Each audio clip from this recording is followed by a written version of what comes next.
Shout out to you.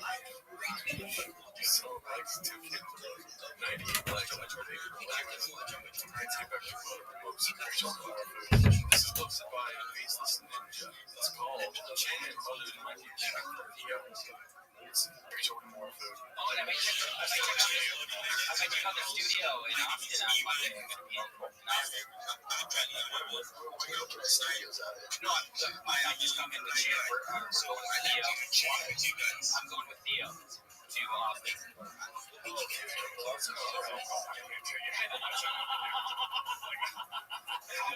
How little fucks I gave about this conversation. Alright, see you guys later. I don't know what the normal thing is, but I feel like it's like a trend or something. I don't know. Could be, or, we just need to like that. They're hilarious. Dan, you really. Sean is not good at inviting people.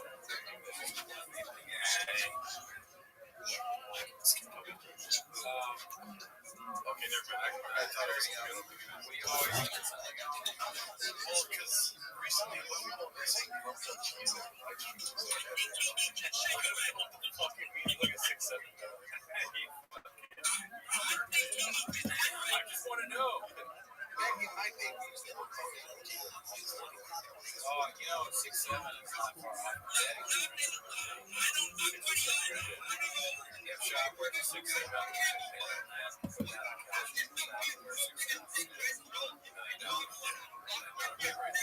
did win big off of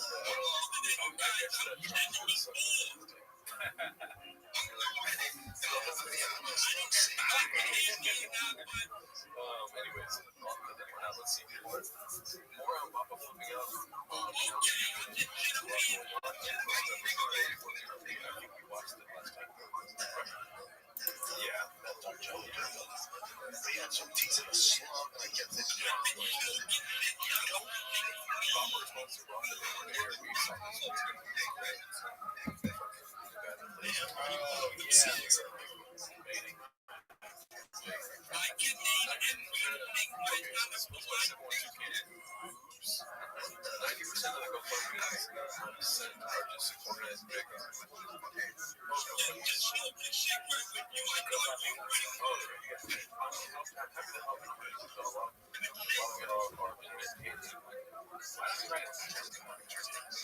I wrote so many GoFundMe tweets over my time on GoFundMe. Make a joke. Otherwise, it just sounds weird.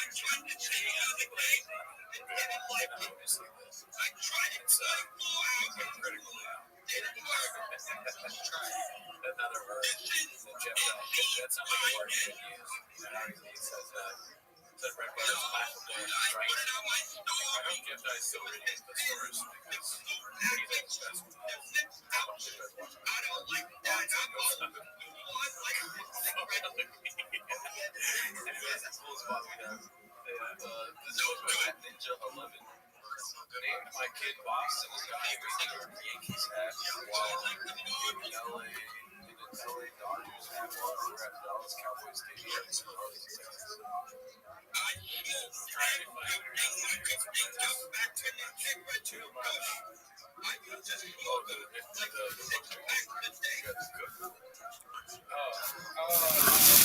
I'm just like, oh fuck, I'm so fucking tired.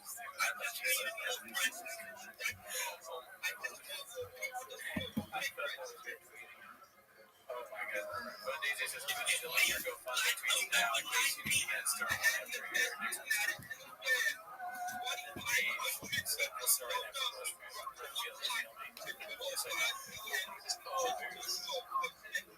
Another one of my favorites for this week. This is pretty epic. I love this one so much. You said this is called This is Hell I said posted right now. You go to Vegas and you really go slot machines. Why do you go? See, pause. Was I right or was I right? No, you were right. I agreed with you. I know, I'm sorry. I just need to. I'll look about it. And then on top of that, nobody wants to fucking eat the McGurk. You see this? I've been watching this the whole time. Would you eat a McGurk? 55%. That's yes. Yeah, but 45. I want 100% people to eat from McGurk. I'll never get 100%. You get 100%. I don't get 100%. Yeah, but no, I need it. So, I mean, dude, that was funny. Wait till you see the rest of this. It's 2 minutes long. Let's see. I saw that For the slot machines that they have to pay out. So, just to get the equipment shop and talk is the so, nobody acknowledged how pissed Chris was, which was pretty funny to me. And so he's just going to like spiral. And that's even being yeah, that's a racket. Yeah, that's a racket. It's all shit. I'm sorry.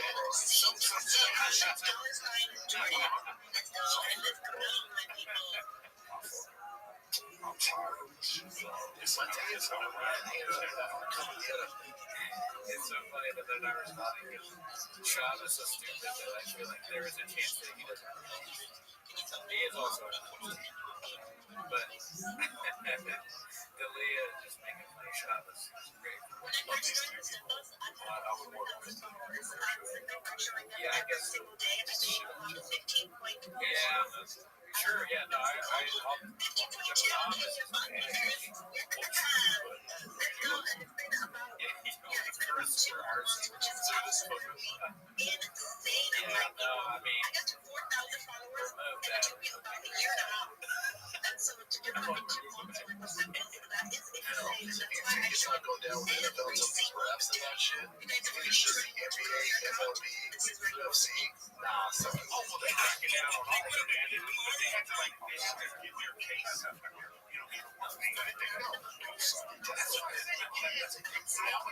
this stuff's gonna come.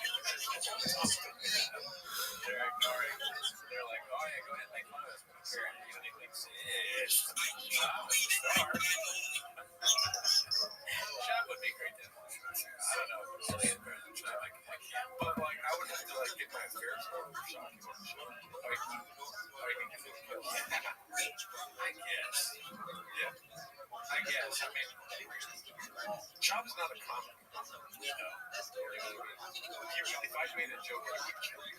I remember the first time I made a joke about Mark, and the look he gave me, dude, I was like, shit. I thought he was gonna kill me. I sort of, I mean, I'm not been around Shop, but on a show, I lose the fear a little bit, I think, because it's just, he's really there, we're gonna do a show, maybe I will die during the show, and but it'll be good, it'll be a good show, because I'm gonna say some crazy shit to this guy, and see what he says back, and he says crazier shit than anyone could ever, he's unpredictable, like, what is he gonna call anything?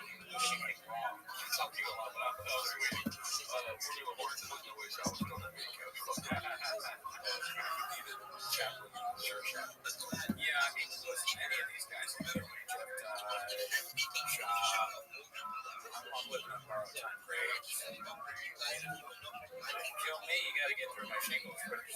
Obviously, he's saying just leaving on the show, don't post like everything. No, it's simply to be for the show. Yeah, no, I'm not even really thinking about that. I'm sorry to even bring it up. But, this has to do with, let's say, with Naaman, the general of Aram, who is stricken with Tzaras. Elisha tells him to go ahead and immerse himself in the Yarden. He does so. Naaman wants to go and reward Elisha. He says, I don't want any money. Because he afterwards came on his own and said, Elisha changed his mind. Now he lied.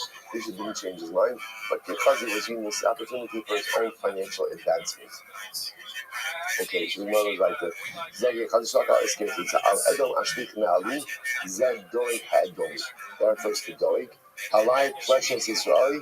So again, Alai precious Israeli. So we'll say, so what does that mean?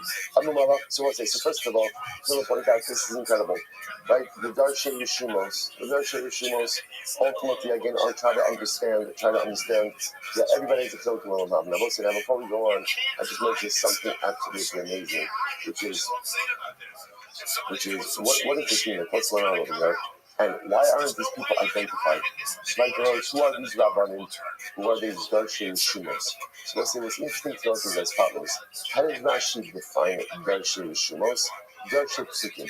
They're people who look for deeper meaning in Psukim. Now, what does this mean? We'll say. In life, when you look at a person, it is very easy to size up their shortcomings and their shortfalls, right?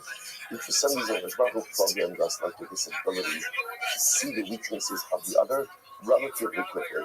You can just kind of like see that just when you're meeting a person for a couple of minutes, you can see everything that's broken about them. The avoda in life is to go out of your way to see the good. To see the bad is easy. To see the broken kite is easy. To see the good takes a lot of work. So what you notice in the interesting over here, to say that Menashe, to say that Yeravam, Achav, Menashe, don't have a Chilek Olam Haba, that's easy. That's easy. Just read the Navi, and you can see why they would not have a portion in the world to come. But here's the Shiloh. Do you want to be a Darshei Rishumos? Do you want to be someone who looks for the good in someone? Do you want to find someone ultimately again who pushes themselves to go out of their way to see the good? You see, sometimes to see the good in someone, you have to be a Darshei Rishumos. You have to be someone who's like willing to look into psukim. You have to be someone who's willing to like understand deeper meanings. You have to be willing to go ahead and see beyond that which is written and to look below in order to be able to find something that is good. But if you're willing to be a Darshei Rishumos, if you're willing to be someone who looks in the deeper meaning of psukim, if you're willing to be someone who interprets the different meaning of different words, then you will find something good in every single person, even in the most people, even in a Menashe, even in a Yeravam, even in an Achav. It's just a question of how you want to look at people. Pashat Pshat, Menashe, Yeravam, Achav, Shimon, Chelko, Naba. Darshei Rishumos, which means those who want to look beneath the surface and really look to try to find it. Because we'll say, sometimes in life, if you want to see the good in someone, you have to work really hard. Because there's a lot of people who on the surface present really badly, and beneath the surface present really badly. And even a little bit beneath the initial surface still present really badly. But if you really be Darshei Rishumos, dig deeper and deeper and deeper, in every year you find something beautiful. You find something magnificent. You just have to be willing to undertake the process. It's incredible. And that goes like that.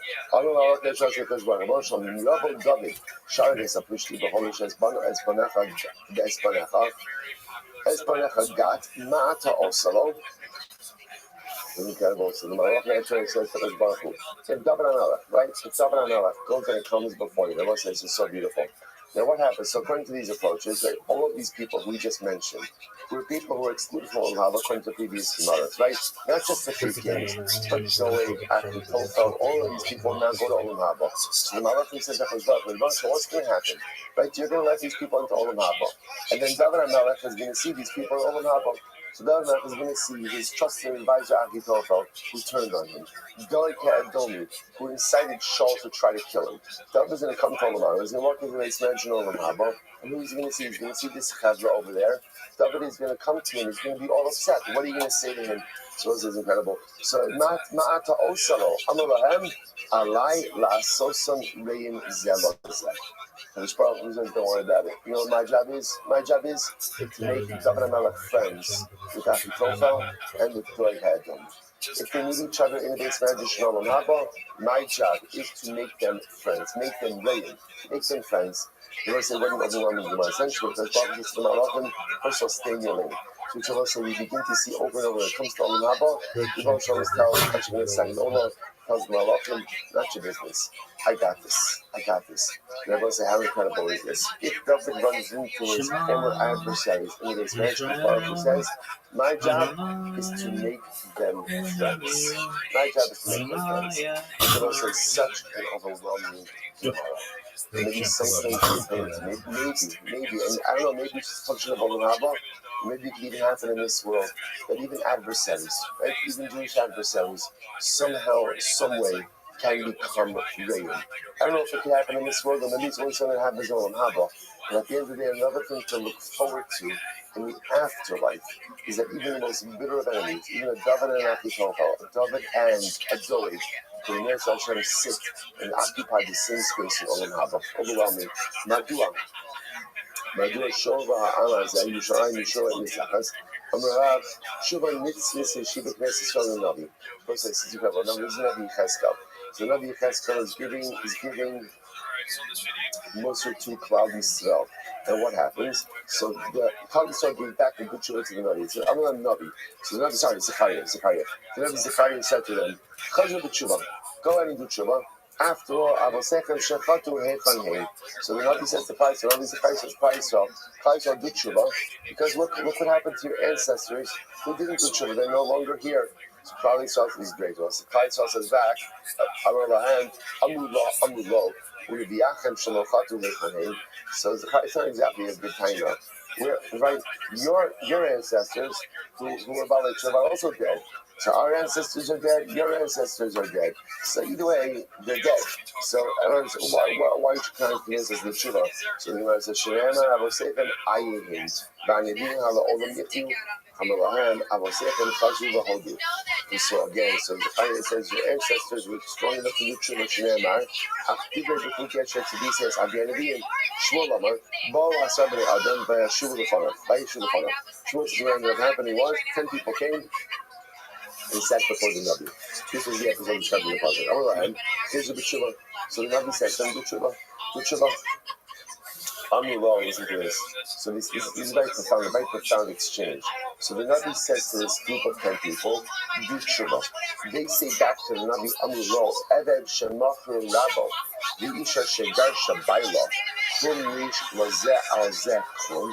So it's interesting. So the Jews say back to the Navi, right? If you have an Eved who was sold by his master, or a woman who was divorced by her husband, could the master have any expectation of the Eved, or could the husband have any expectation of his wife? For those divorced, what they were telling the Navi was that Rebbeinu Shalom has cast us away. He's cast us away. We've been rejected by the master. We've been rejected by the husband. So what do you want from us? I will say it's so profound. And by the way, begin to see this. This is the theme over and over. See throughout the Gemara. And even when Klal Yisrael was worshiping Avodah Zarah, there was still such a connection to Hashem. And you can see Klal Yisrael, at least in this exchange over here, turning to like a Mishparak because they felt rejected by the Rebbeinu Shalom. Amar Mishparak Navi, Lechem Alahem. So Shmuel says to Navi, Eiz Sefer Krisos Imkan Asher Shlachti O Mima Rosh Shemacharti Eschem Lo Hein Ba'Avorosechem V'Inkartem O V'Shachem Shalcha Imkan. Mishparak is back to Navi. Ask Klal Yisrael, where's your get? Right? Where's the documents of sale that says that I sold you to sell? Well, he says, no. Don't put this on me. I didn't reject you. You rejected me. But now what you're doing is you're projecting. You rejected me, and now you're projecting on me now that I rejected you. Well, it's such a profound thing, right? So much psychology here also in like the worship of idolatry. How again, Klal Yisrael plays the role of the victim. You reject us, because I rejected you. You spent generations sinning. You rejected me. And now you feel guilty for all of that rejection. So now you're projecting on me that I rejected you. Because where's the get? Where's the document of sale? I never divorced you. I never sent you away. I never sold you out. David Avdi, Nebuchadnezzar Avdi. So what is it in the Pasuk? It's interesting. The Pasuk refers to David, my servant, and Nebuchadnezzar, my servant. He says, what does this mean? So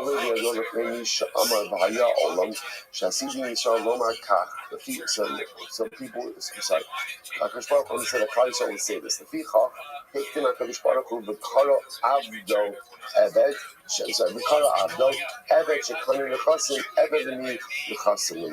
also this is fascinating.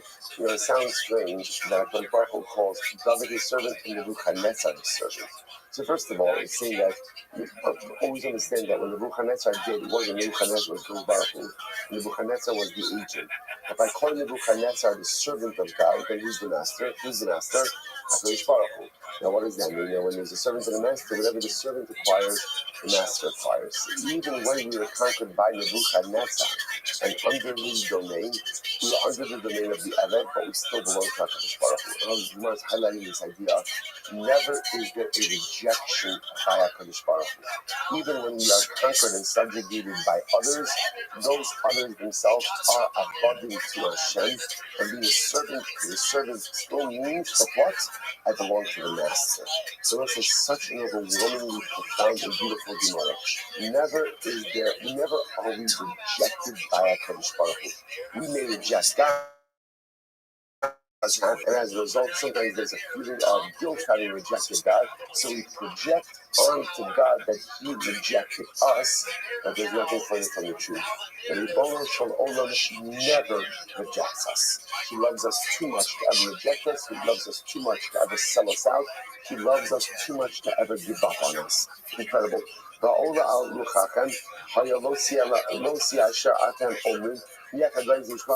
it's the Sharis, eat ba'even. Chayani Omer Shel Elokim. Robian Chazaka, Ubizor Kiya, Ubekin Shpuka, Umbochame, Umad Nachman, Kol Kiyai Risva, Yusaf Rachmana Alon, Lifakinan. Let HaKadosh Baruch Hu get as angry as He wants at us, but at least redeem us. There's a verse like, sometimes, it's almost as if, a relationship, sometimes there's tension, and you're not yelling at each other, and you're not saying anything, but there's all this tension building, and what do you want more than anything? Like, let's do this. Just get it out. Whatever it is, as ugly as it's going to be, let's just go ahead and have the negativity. Let's have the yelling, the screaming. Let's have the argument. But whatever it is, let's just get it done, so that we can Emir Hashem move on. So it's always whatever you've got, just bring it. Let's do this. We accept whatever the repercussions of our actions are, but then we want to be redeemed. The Yisrael Mishpat Alokav Yolanu. Amra Baruch Amra Navi Yisrael. This is a beautiful one. So Navi Yisrael Chazar B'Tshuva. I'll say, what's really amazing? At the end of the day, we think life is so complicated. It's not that complicated. It all comes down to two words: Chazar B'Tshuva. Chazar B'Tshuva. That's obviously it's much simpler said than done. Just B'Tshuva. Just come back to me. Just come back to me. We spend our lives running away from HaKadosh Baruch Hu, and then justifying why we're really allowed to run, or why it's not really running, or why because I subscribe to this, I don't have to do all these different things, and it's exhausting. We invent hashkafas, we invent ideologies, we invent life approaches, all these different things to justify running away from HaKadosh Baruch Hu and shirking of our religious responsibilities. And it gets so tired, instead of just coming back to it. Just give ourselves over to HaKadosh Baruch Hu. Just Chazar B'Tshuva. That's it. I'm waiting for you. So Chazar B'Tshuva. So what happens? Amrlo, Eid Ani Yicholim. This is incredible. We'll say. Probably says we can't. Why? Yitzhak Hara Sholem Banu. The Bible says this Gemara is gold. So the Navi says, probably so, just the Tshuva, just come back. Probably so, we can't. We have a Yitzhak Hara. And the Yitzhak Hara is so powerful. The Yitzhak Hara is so overwhelming. So what does the Navi do? What does Baruch Hu say? The Baruch Hu says, Amar Lahem, Yisru Yitzveichem. So ultimately, what does Baruch Hu say back? Right, essentially, put on your big white pants, not the 12, right? And take control of the situation. I got it. I got it. Take control. Shemar said, here was interesting. That statement of Klal Yisrael indicates almost like a lack of control. I would come back, but I'm not in charge. There's Yitzhahara. Ribon Shem Sebo said, Yisrael Yitzveichem, which literally means chastise your Yetzer. Take control. Take the reins of your life. You understand what's happening in this conversation over here? This is what we go through every single day. I'm not accomplishing anything I need to accomplish. I'm not doing the things I want to do. I'm not the person yet I want to be. And if you ask me why it's not happening, why isn't it happening? I'm going to give you a list of reasons. Right? Now, what's interesting, by the way, is what's the commonality in that entire list? Right? It has nothing to do with me. Right? It's my father never did this, my mother never did this, my spouse doesn't do this, my rabbi doesn't do this, my teacher didn't do this, I never got as much cookies as the other kids. All the other things, right? And there's a whole list of things that are responsible for why I am not the person I need to be. And everyone else is blamed. Everyone else has a contributing role to why I am underperforming. There's only one core person that's missing from that list. One person who has no responsibility for everything that has gone down, and that's me. And Baruch essentially says, really? Reviews having this conversation. Because Baruch says, get your act together. Do tshuva. Listen, tshuva is not just a Hashem L'Megan. Tshuva means the act of pulling yourself and your life together. And Kali says, oh, you would love to do tshuva, but what do you want? I need Sahara. I need Sahara. Woe is me. Woe is me. All these problems in my life, but not me. It's not my fault. It has nothing to do with me. It's everyone else who's not pulling their weight. Therefore, I can't do my part. And Baruch says, really? Really?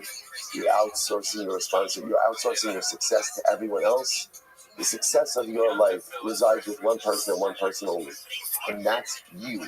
The bulk of your life stops with one person and one person only, and that's you. Success in life is dependent on one person and one person only, and that is you. So rein it in. Rein it in. Take control. If you notice, by the way, the Baruch who doesn't say it's not a struggle, he validates the struggle. Struggle is a struggle, but I have control over whether or not I navigate, how I navigate that struggle. To which Klal Yisrael says, Amulo, Elokav Yarunu. Or Hashem, you created it, so you need to deal with it. It's interesting. Klal Yisrael says, you know what, essentially, you made the mess, you clean it up. Right? We didn't make the Yetzer Hara. We didn't ask for the Yetzer Hara. You created it, so because you created it, ultimately, again, you have to deal with it. So we'll say, by the way, that's how the Gemara ends. That's how it ends. So by the way, so the Klal Yisrael do tshuva or not? How do tshuva or not? No. Why do we want to name the tshuva? Because the conversation goes back. It's a circular conversation. Because Klal Yisrael once again says, well, God, it's your problem, not my problem. You created the Yetzer Hara. You did this, so you cleaned up. And I will say, tshuva never happens. Because when I failed to take responsibility for myself, we're so scared of taking responsibility. Because what happens when you take responsibility? You don't know. What happens when I take responsibility? If I take responsibility, then I have to look in the mirror and I have to recognize that almost all of the failures in my life are mine. They're my failures. And that hurts. And that's difficult. And that's painful. And most of us do not want to deal with that pain. So instead, we spend a lifetime running from responsibility and attributing fault to anyone and everyone else around us. And so we never take responsibility. We never take responsibility. We can't get shit up.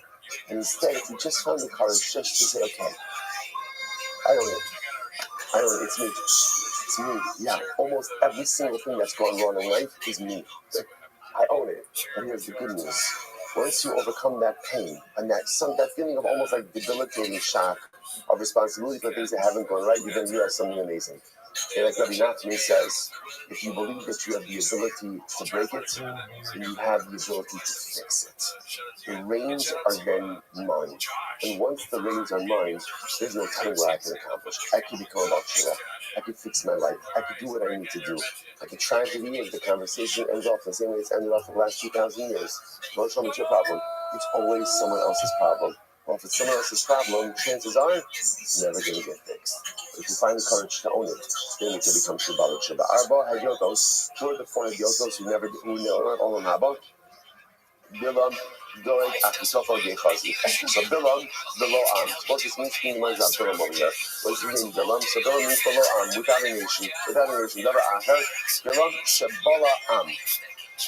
Literally, again, he brought down a nation. That's actually, we're going to see that's a reference to that, even though Bilam was unable to curse us, he's going to be Jabala, the idea about the immorality. With the Bigurite women. Ben Ba'ar, Sheba al Bigir. Why is it called Ben Ba'ar? Because he had relations with his donkey. We'll come back to that in just a bit. Tana, so the says, Tana, Hu Ba'ar, Hu Kushan Rishasayim, Hu Lavan Ha'arami. That's pretty wild. So Bilam's father was Ba'ar. So the Gemara says, by the way, this guy Ba'ar, his name is Ba'ar, he's Kushan Rishasayim, and he's also Lavan. Wow. He's also Lavan. So the Gemara says, Ba'ar, Sheba al Bigir. So ultimately, it's called Ba'ar because they're related with the donkey. Kushan Rishasayim is called Kushan Rishasayim, the Avish Tei Rishios B'Yisrael, because he did 2 terrible things. To Klal Yisrael, right? Achaz b'nei Yaakov, v'achaz b'nei Yaakov, Achaz b'nei Yaakov, v'achaz b'nei Shvot HaShoftim.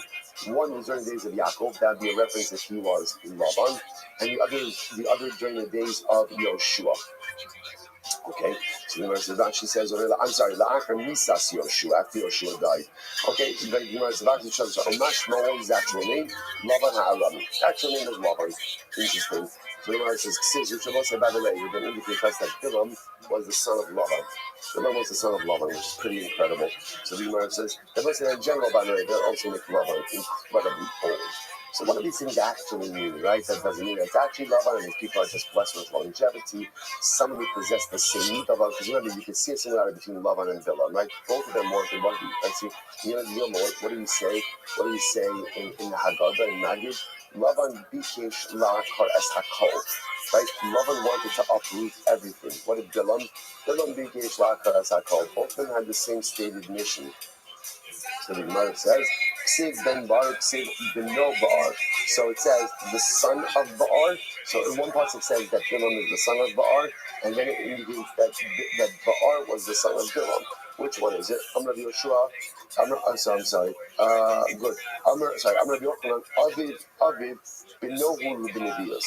So in a certain respect, Baar, right? Baar was the son of Bilam, the son of his son when it came to prophecy. In other words, his father was Baar, his son was Bilam, but Bilam was the greater prophet than his father, and therefore he's like the father of his. He's a father to his father in the realm of prophecy. Okay, Bilam who do asila amadasi. Really awesome. So what's here is interesting. Now the fact that it says that Bilam doesn't go to Olam Haba, what does that seem to indicate? That other Gentiles do go to Olam Haba. The non-Jews go to Olam Haba as well. To which the Gemara says, whose opinion does this reflect? So the Gemara Rabbi Yeshua, he designed Rabbi Elazar Omer, Yeshua Rishon L'Shola, called Grein Shrei Elokim. So it says, Yeshua Rishon L'Shola. What does it mean that it says the wicked will go to the Sheol to Gehenna? Elu Poshe Yisrael. This refers to the sinners of Israel. Call Goyim Shrei Elokim. All the Goyim who forget Hashem. Elu Poshe Ovdei Kohaber. Now, what's it? This is interesting. If you notice over here, you see in the Gemara you have a little bit of a good days.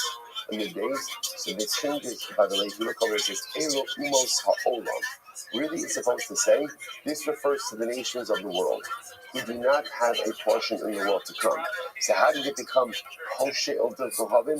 If you look in Adon Sassin, it says, right, the Fusiyat Mafi HaSensor. This Gemara was censored. This was a censored Gemara. It originally said that, again, members of the nation of the world do not have a portion in the world to come. All of them. That Olam Haba is for Jews. Olam Haba is for Jews, not for the nations of the world.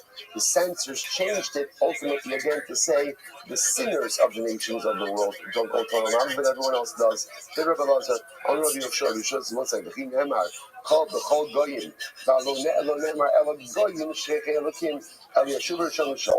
Who does that refer to? Man nilu. Call goyim shchechei elokim. So we'll say, which you see, something very fascinating. Do the nations of the world go to Olam Haba or not?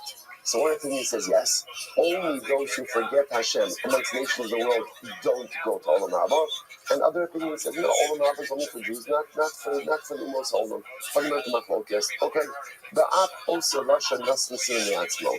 Even Bilam himself, even though obviously, our Mishnah clearly subscribes to the idea that the nation's righteous Gentiles do go to Olam Haba, right? Because again, otherwise, why are you excluding Bilam from Olam Haba? So our Mishnah clearly sides with the idea that Allah righteous Gentiles absolutely do go to Olam Haba. Okay. So the Gemara says even Bilam himself did the sinning. What was the sinning? Amar Thomas Nafshi Motzi Sharon. In Thomas Nafshi Motzi Sharon Teacharisi Kamo. In Rab Himni Holech La'ani. So Bilam himself said, if I die a natural death, and that is indicative of the fact that I'm going to Olam Haba. If I die a natural death, it seems to indicate that I'm not going to Olam Haba. Now, of course, Bilam didn't die a natural death. He was killed. So it indicates he didn't go to Olam Haba. So remember again, he's going back to the Bilam story. So the elders of Moab and Midian come to try to recruit Bilam. Tana, Midian and Moab L'Hayalam Shalom E'olam. This is incredible. The nations of Midian and Moab did not get along at all. So much Lishne Kalaf and Shayat so here they're collaborating. So what's going on over here? It's incredible. Much Lishne Kalaf and Shayat the Eider, Bahayu Tsugubi Zalazes, comparable to two dogs, right? Who really did not get along. Right? Always a lot of animosity. But the Eid Allah Echad. So what happens? A wolf attacked one of the dogs. So the other dog says, Amra Acha in any Ozro, Hayom, Horik Oso, Ulamachar Ba Alai. The second dog says, listen, if I don't help the first dog, even though I really don't like him, today the wolf is going to kill him. What's going to happen? Tomorrow the wolf is going to come and kill you. So therefore, again, it is better for me to partner with my dog. Essentially, the enemy of my enemy is my friend. Right? The idea over here, so even though the dogs don't like each other, they united. Same idea. Midian and Moab did not get along at all, but they had a common enemy of Klal Yisrael. Therefore, they teamed up together. I'm going to pop a Hainazami Inshi, Karkushta, Beshuna, of the Hilula, Metabra, Dibish, Gada.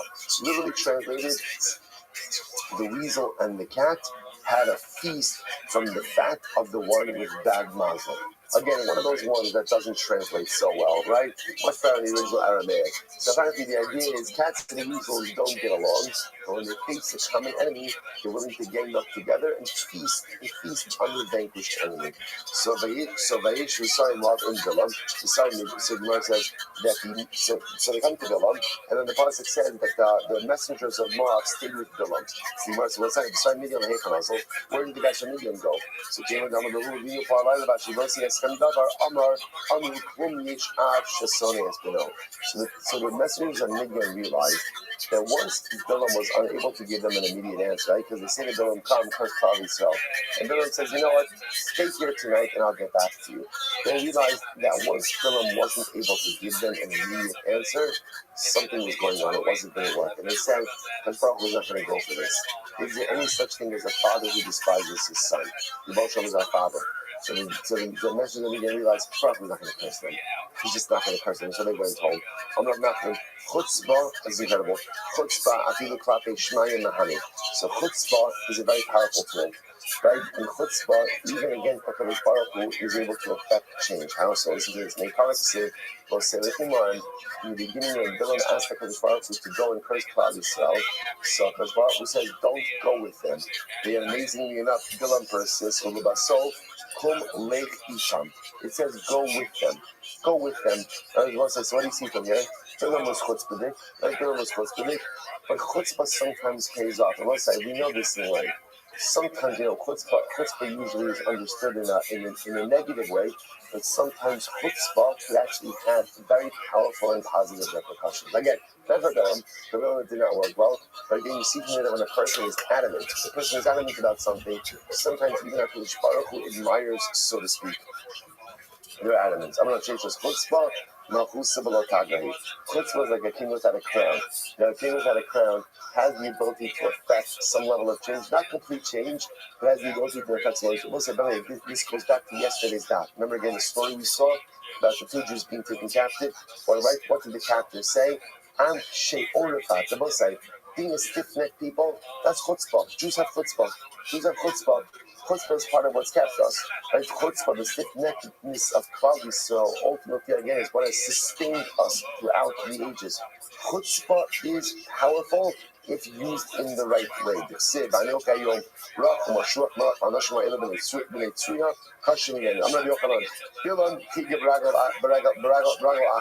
Bilam was crippled in one of his legs. He limped. Shimshon was crippled in both of his legs.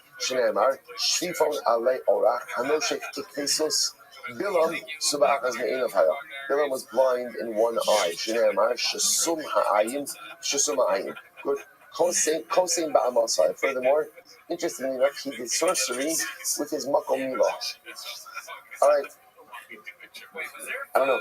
All right. Sigmar says, it says over here, no felt the heck. Yeah, okay. No felt the galoi einayim. Uksiv hasam b'hinei hama no felt alamita. So lashon of no felt has like a lashon, like a connotation of intimacy. So you see from here that again, his sorcery was done again. The sorcery was done with the makamila. Itmar Marzucha Amakosim Ba'amasohaya. Marzucha said that again he did sorcery again with his makamila. Marbi Rabina Amar Sheba al Asono. Others say no, what it means is he engaged in immorality with his donkey.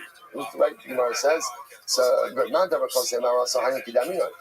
says that he did sorcery again with his amos, so that we just saw before. How did that any relation with his donkey?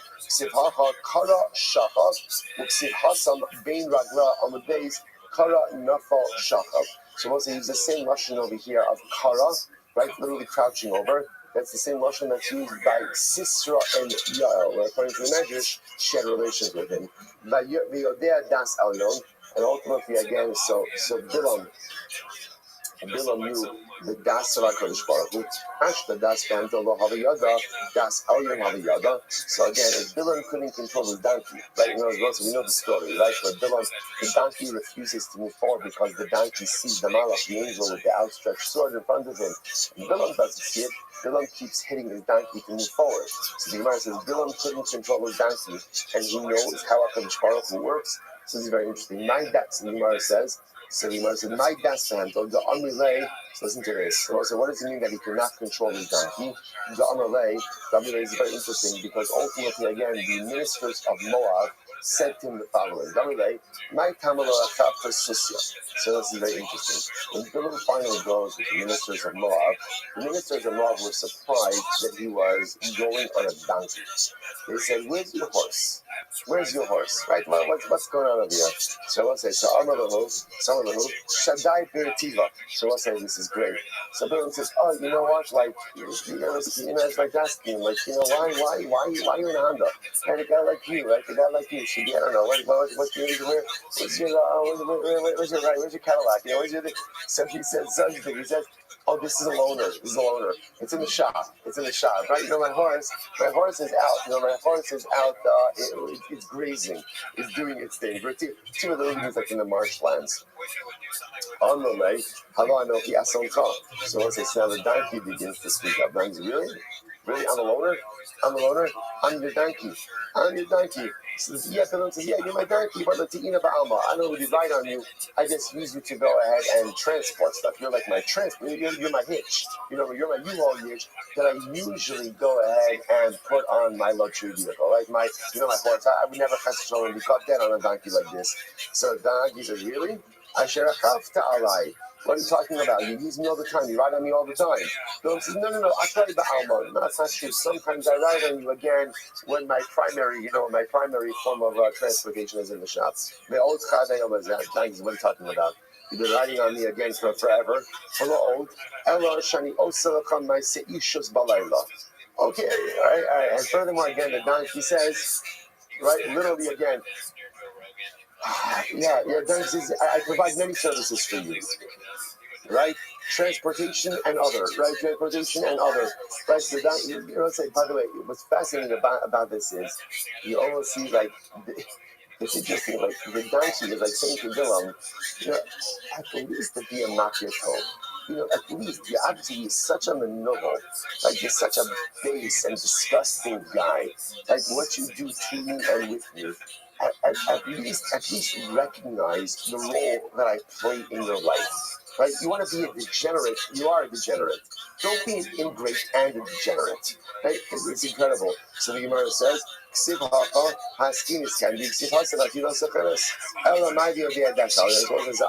again, Bilam is the guy's arguing with his donkey. So what does it mean that he knew HaKadosh Baruch Hu?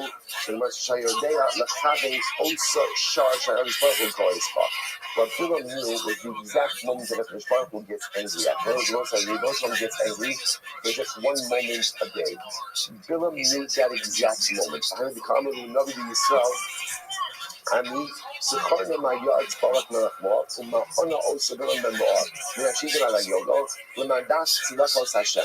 does it mean that again, when Bilam was trying to curse you, what does it mean the righteousness of Hashem? When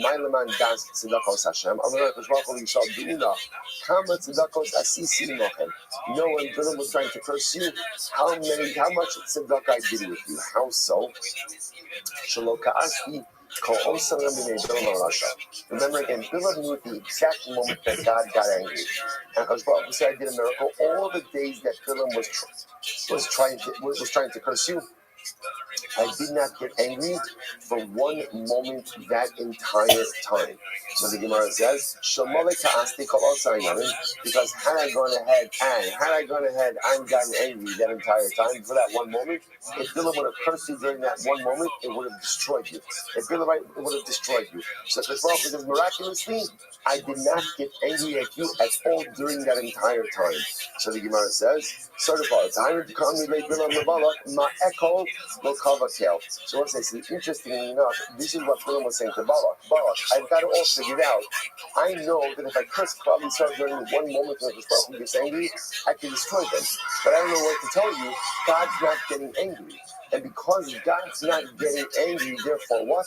I am powerless to curse Christ. So I'll go say, mid-story, I'm giving you over a little bit of a cliffhanger, and then we'll finish up with Bilam tomorrow. Strike, everyone. Tremendous. Do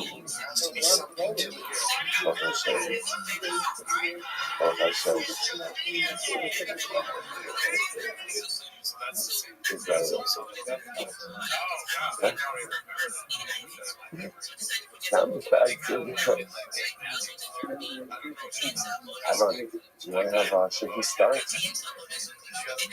Okay. I think I'm fine. Okay, good. Yes, she's up.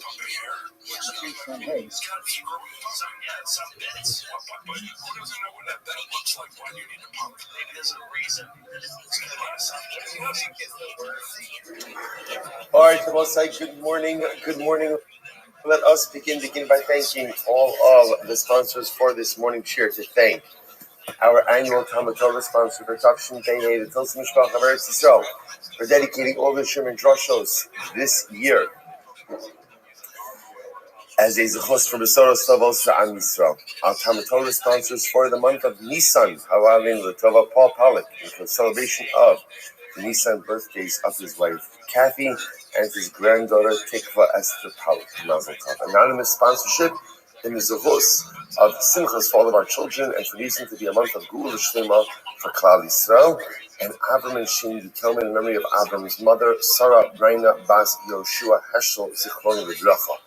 Our week of learning sponsors, Paul and Kathy Pollack, in relation of the yard center, Paul's father, Shmuel ben Zechariah, and great-grandmother Cyril Bas Rabdov Zichron Libracha. We hope they're in the merit of our Talmud Torah, all of the Neshama Slav and Aliyah, the families in Yechama, all of those in need of Refuah Shavon Kevin, Kol Chol Yisrael.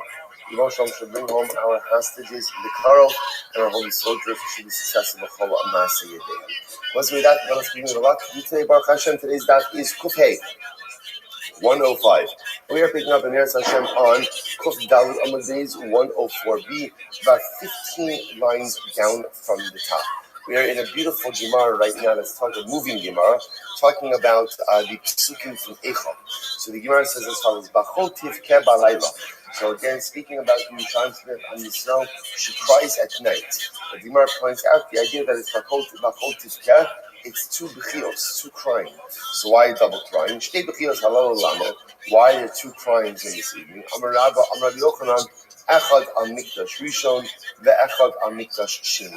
One cry ultimately again for the destruction of the first base of mikdash, and one cry for the destruction of the second base of mikdash. Balayla. So why is crying at night? Al iski layla. There's a deeper metaphor in this. What's the cry at night? For that which occurred at night. What is this in reference to? Shneimar was a very profound Shneimar. Batisa kola ida vayitnu kolam vayifkwa amba layla hahu. A reference to Chet Meraglim, sin of the spies. So the pasuk says that when the spies came back to deliver their disastrous report, so the entire nation began to cry that night. And the Gemara says, Amar Rabbi Yochanan, Osayom Mel Tes Ba'av Hava. That night was the night of Tisha B'Av. Amar Lahana Kadosh Baruch Hu. And again, so Kadosh Baruch Hu says to Klal Yisrael, Atem B'Chisam B'Chiyesh Lachinam.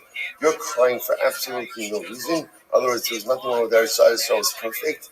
I will give you a true reason to cry for future generations. A very overwhelming Gemara. Another possibility is Balayla. Why does it say that Bachotiv Kebas? We're just trying to understand the idea over here is that Yerushalayim is like this widow who cries.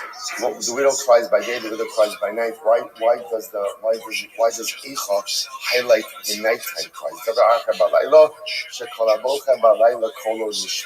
because when you cry at night, the voice carries more. Since at night there's less background noise. When a person cries at night, their cries are more profoundly heard.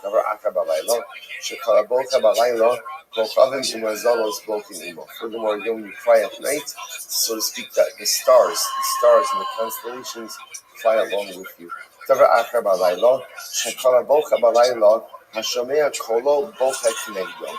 I will say furthermore, that when a person cries at night, anyone else who hears those cries along with them. Now the truth is, this third answer also really builds on the previous two. When you cry at night, ultimately the voice carries. When you cry at night, the stars, the constellations cry along with you. There's this profound sense of crying. Because of that, when people hear other people crying at night, it's almost as if the crying spreads. So let's say a very beautiful Gemara, a profound Gemara. There was a story of a particular woman. She was the neighbor of Rabbi Gamliel, and she lost her son. And she would cry over him every night. Rabbi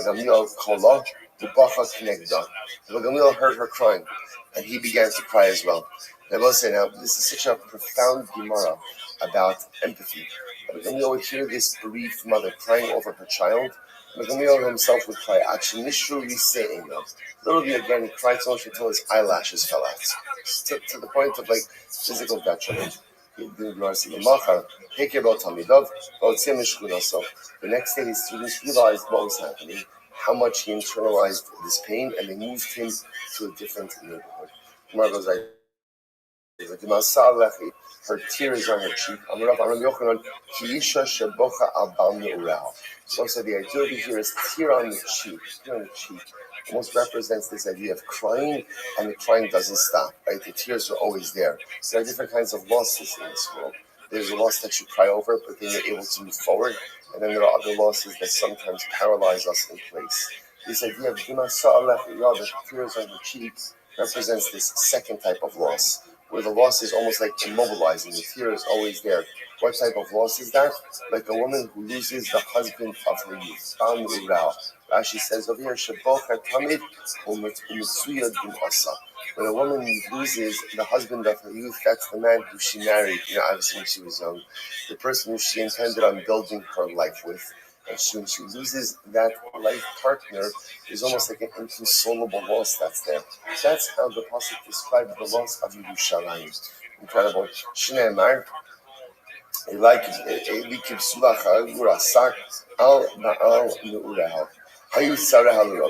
so literally again, her enemies become like the leaders. If you cause problems for Klal Yisrael, you are catapulted to greatness. This is an interesting idea. The more you oppress and the more you hate Klal Yisrael, you'll be made a leader. You'll be made a leader. Kilo mu'af la'Hashem mutzak lo ke'is halishon hakel artz zvulun va'artz naftali va'achron hifku derech hayam avar hayardin galil hagoyim. So I will say this is an interesting idea that essentially in order to hurt Klal Yisrael, you have to have a position of prominence. This Baruch Hu doesn't deliver us into the hands of a no one, and therefore someone is going to oppress us. By definition, they're going to be given a position of exalted leadership. So literally, again, whoever causes problems for Klal Yisrael never tires. It's almost as if some of the people have boundless energy in order to be able to afflict their people. So this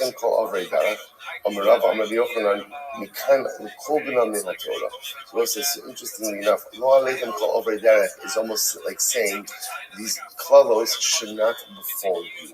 So the Gemara says, from here you see Kol Bina Min HaTorah. What's Kol Bina? So Rashi identifies that Kol Bina was an expression that meant that sometimes when something bad happened, a person would say, you should never experience this type of misfortune. That's called Kol Bina.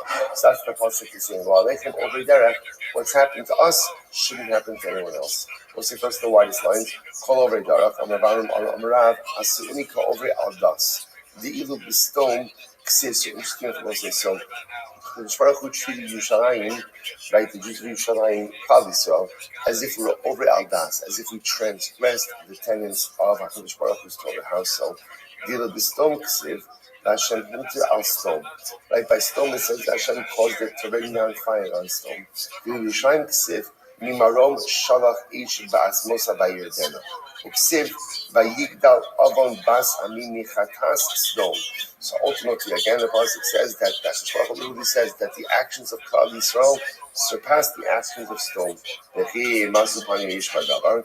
Amarava, Rabbi says, Amar Yochanan, Mida Yisera Haisel Yushalayim Shlo Haisel Stone. So what says this is incredible.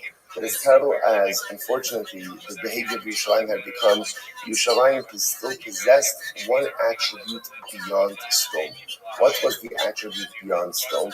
So says this is incredible.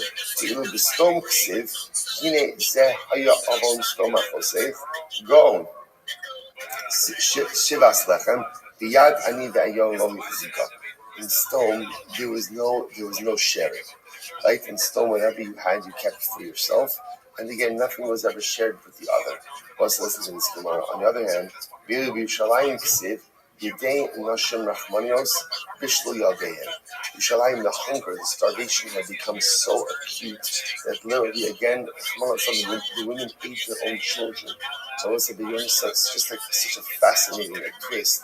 Even when they cooked their own children, they invited their neighbors. In other words, they shared what they had with the other. The Shabbos says like such an overwhelming thing. So in stone, there was such depravity, and in the midst of all the depravity, there was also an unwillingness to be able to be there and to help the other. In Yerushalayim, even when things became most terrible, people were always willing to look out for one another. Incredible. So the Gemara says, "Sila kalavirah Hashem b'ikir b'ikadon shalom b'chaveiro nifsala matbeya zu." Like a person who says to his friend, "This currency, which was once worth so much, is now worth nothing." Patzu alecha pihem amarava amar Yochanan b'shvama hektim pela'ayim. Why is it so? And I remember again, in Eicha goes in the order of the Aleph Beis. Yet interestingly enough, if you look at this pasuk, that their mouth opened up against you. If you notice that pay is before ayin, even though normally ayin is before pay. So what's going on over here? Because the Merakim says something with their mouth, even though they did not see it with their eyes. In other words, they delivered this disastrous report about Eretz Yisrael, even though it was not truly reflective of what they saw. Ochle ami achlu lechem Hashem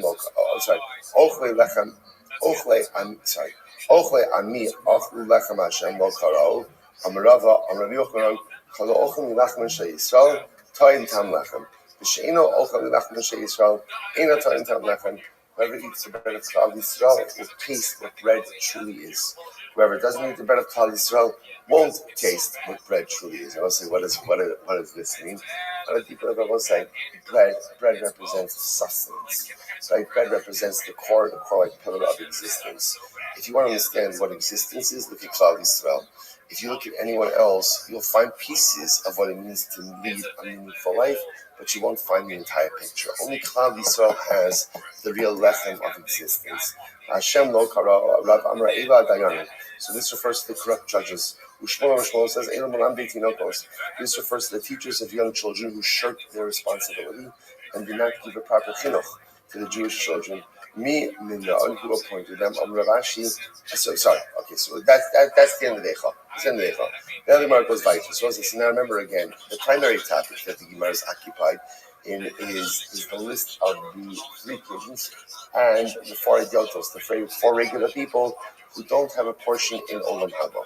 So the Gemara says, by the way, who compiled the list? Who decided who's on this list and who's not on this list? So the Gemara says, Ravashi, Anshe Knesses Hagdolah Minon. Who's Anshe Knesses Hagdolah? Remember the Great Assembly. So remember again, Anshe Knesses Hagdolah was the rabbinic body that was essentially constituted from the end of the first base of Mikdash through the second base of Mikdash. Right? That's Anshe Knesses Hagdolah. So they did a lot of things, like they created tefillah as we know it today. So they created this list. So you must listen to this. Bikshu old limnos echad. So they wanted to add another person to this list. Now this is actually pretty wild. The Gemara says they wanted to add Shlomo HaMelech to this list. The Gemara says now, remember again, We've already seen this before. It's been mentioned a number of times throughout this parak. That by Shlomo says, "Vayas hara b'nei Hashem." That Shlomo did which was terrible in the eyes of HaKadosh Baruch Hu, and the pasuk seems to attribute the pasuk seems to indicate that he worshipped idolatry. Now the Gemara qualified that. The Gemara says what ended up happening was Shlomo married a lot of women. His wives brought in a lot of idolatry, and he did nothing to stop its practice. So, in that sense, he's responsible for idolatry, even though he himself never worshipped idolatry. So they wanted to add Shlomo to the list. So the Gemara says, "Ba'ad the most yokno shalaviv, finish tacha lifneihem v'lo shkicha aleh." So comes before them David HaMelech.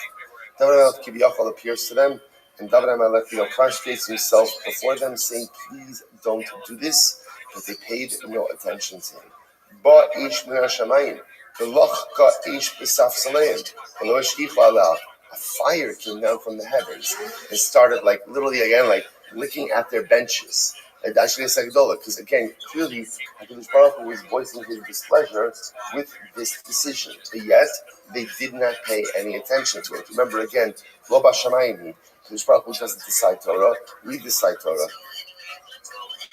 Yotza Bas Kol Ba'amra Lohem Chazis ish mazer b'malachto l'fnei malachim yisatzev ba'al yisatzev l'fnei chashukin mishehektim sagen. So then a bas kol comes out, and the bas kol says ultimately again, have you seen a man who does his work quickly? Before kings he will be. What does this mean?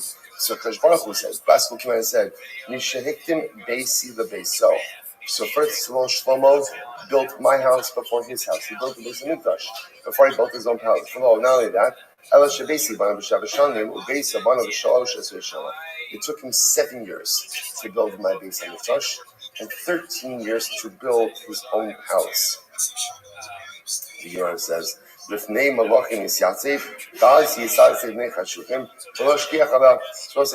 the Basco was saying, how could such a man be consigned to a fate without Olam Haba? He should dwell amongst the rest of the kings once again. The actually turns out no one paid no attention to this Basco. They just felt that it was incorrect. Finally, we'll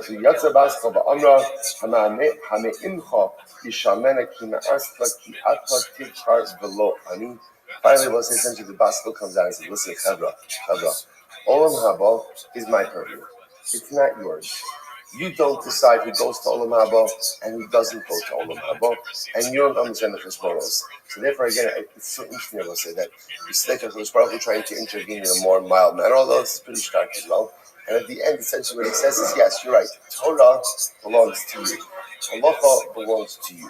Decision-making processes when it comes to the adjudication of law belong to you. But at the end of the day, when it comes down to who goes to Olam Haba, who doesn't come to Olam Haba, that's up to me. That's up to me. And therefore, again, Shlomo was not added on the list. Darshe Rishumos Hayu Omri. Kulan Ba'in LaOlam Haba. Both said this is wild. So Darshe Rishumos. Rashi says over here, who are Darshe Rishumos? Darshe Psukim. Kidiksiv. Sarashon Leksav. Emes Hayu Omri Shal Kulam Yesh Chelik LaOlam Haba. Chelik Afilu Luminasha Birav Milach. So I said the Darshe Rishumos. Say everyone has a portion of it. Everyone, again, the Rose said this was the opening line of the Mishnah. Everyone has a portion in the world to come. Even Menashe, even Yeravam, and even Achav, even the three evil kings. So the Gemara says, incredible. So, Shneimar, Li Gilad, V'li Menashe, Ephraim, Ma'oz Roshi, Yehuda Mechokiki, Moab, Sirachzi, Al Edom Ashkef Na'ali Alai Pashes Yisrael. Who do these refer to? Li Gilad Ze Achov Shenafal Ramos Gilad. This refers to Achov, who died in the battle of Ramos Gilad. Next, Menashe. Menashe is Menashe Mo. Menashe means King Menashe. Ephraim Ma'oz Roshi. Who does that refer to? Ze Yeravam V'Kasim Ephraim. That refers to Yeravam, who came from the tribe of Ephraim. Yehuda Mechokiki. Yehuda is my scepter. Ze Achitofel. That refers to Achitofel. David HaMelech, son of El's advisor, top of Kofei Bozai, Dika Asim Yehuda, who came from the tribe of Yehuda. Sir Moab, Sirachzi. What does that mean? Ze Gechazi Shelaka Al Iske Rechitza. Gehazi was stricken with Malchus because the issue of washing. This has to do with Naaman, the general of Aram, who was stricken with Saras. Elisha tells him to go ahead and immerse himself in the Yarden. He does so. Naaman wants to go ahead and reward Elisha. Elisha says, I don't want your money. Gehazi afterwards came on his own and said, Elisha changed his mind. Now he lied. Elisha didn't change his mind, but Gehazi was using this opportunity for his own financial advancement. Okay, so the Gemara goes like this. That refers to Doeg. Alai fleshes Israeli. So again, Alai fleshes Israeli. So we'll say, so what does that mean? So we'll say, so first of all, I just want to point out this is incredible. Right? The Darshei Rishumos, ultimately, again, I'll try to understand that everybody is a filter on Now, before we go on, I'll just mention something absolutely amazing, which is what does this mean? Like, what's going on over here? And why aren't these people identified? Right? In other words, who are these Rabbanim? Who are these Darshei Rishumos? So we'll say what's interesting to note is as follows. How does Rashi define Darshei Rishumos? Darshei Psukim. They're people who look for deeper meaning in Psukim. Now, what does this mean? We'll say. In life, when you look at a person, it is very easy to size up their shortcomings and their shortfalls, right? And for some reason, the Rabbi programmed us like with this ability to see the weaknesses of the other relatively quickly. We can just kind of like see that just when we're meeting a person for a couple of minutes, we can see everything that's broken about them. The avoda in life is to go out of your way to see the good. To see the bad is easy. To see the broken kite is easy. To see the good takes a lot of work. So what you notice interesting over here, to say that Menashe, to say that Yeravam, Achav, Menashe, don't have a Chelik Habo, that's easy. That's easy. Just read the Navi. And you can see why they would not have a portion in the world to come. But here's the Shaila. Do you want to be a Darshei Rishumos? Do you want to be someone who looks for the good in someone? Do you want to find someone ultimately, again, who pushes themselves to go out of their way to see the good? You see, sometimes to see the good in someone, you have to be a Darshei Rishumos. You have to be someone who's willing to look into Psukim. You have to be someone who's willing to understand deeper meanings. You have to be willing to go ahead and see beyond that which is written and to look below in order to be able to find something that is good. But if you're willing to be a Darshei Rishumos, if you're willing to be someone who looks in the deeper meaning of the Psukim, if you're willing to be someone who reinterprets the different meaning of different words, then you will find something good in every single person, even in the most evil, even in a Menashe, even in a Yeravam, even in an Achav. It's just a question of how you want to look at people. Pashat Pshat, Menashe, Yeravam, Achav, Ilin Chelik Olam Haba.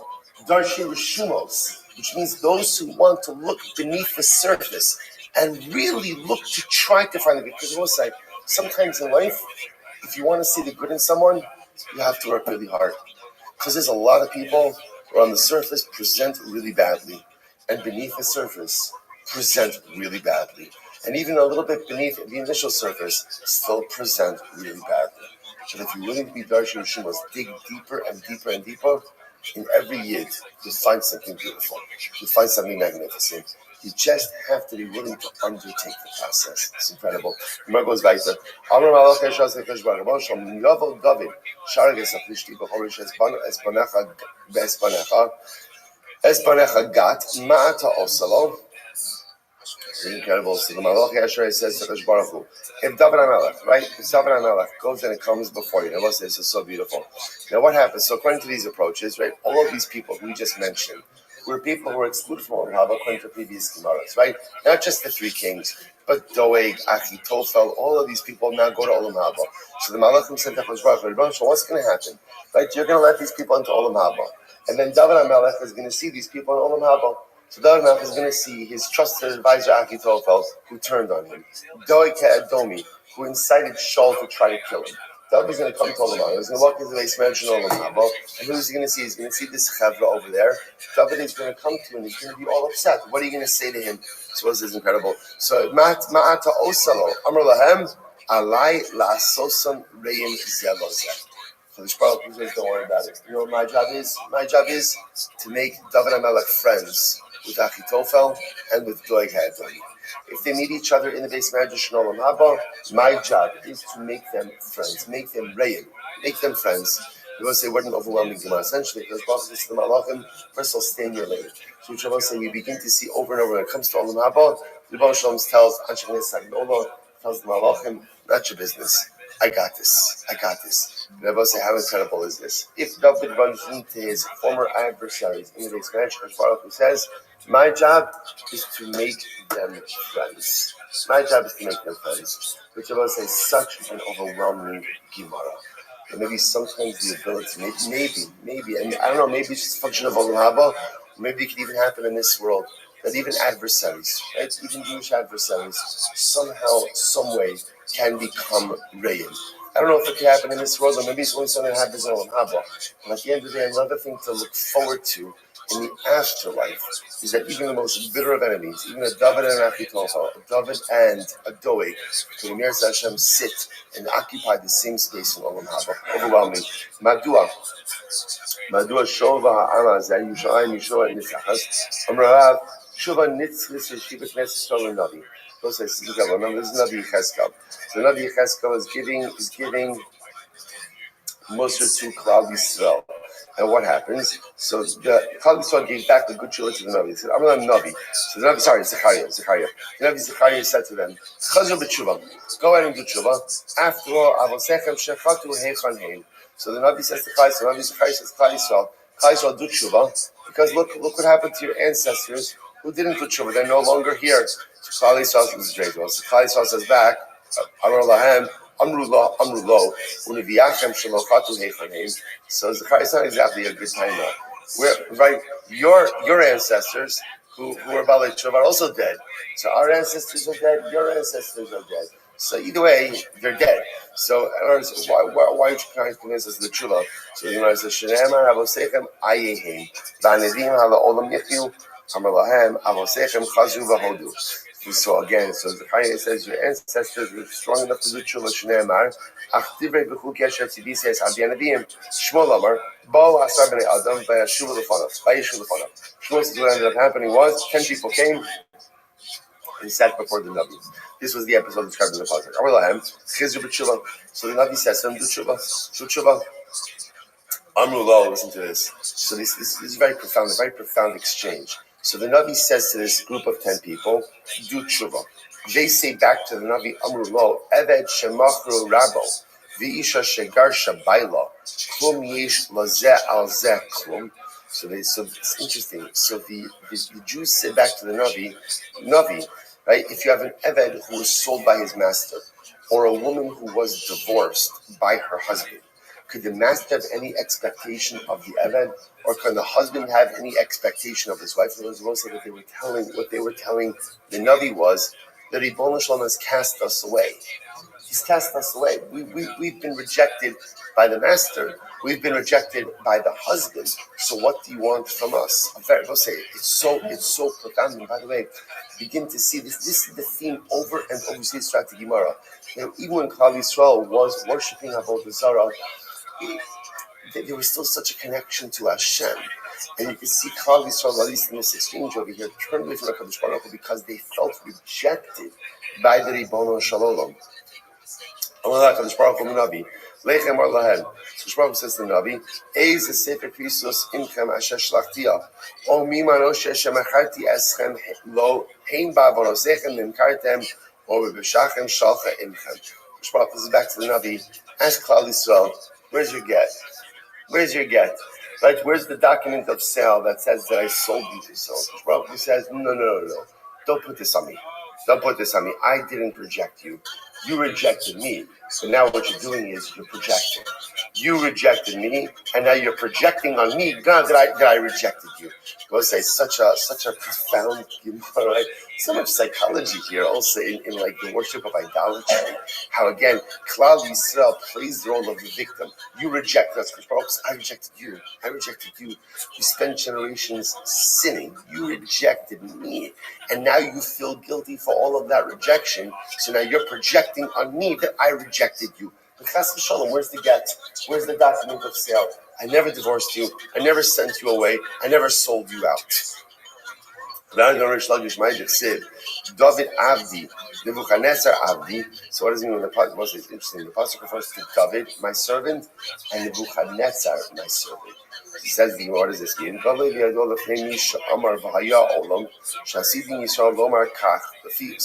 So people, I'm sorry.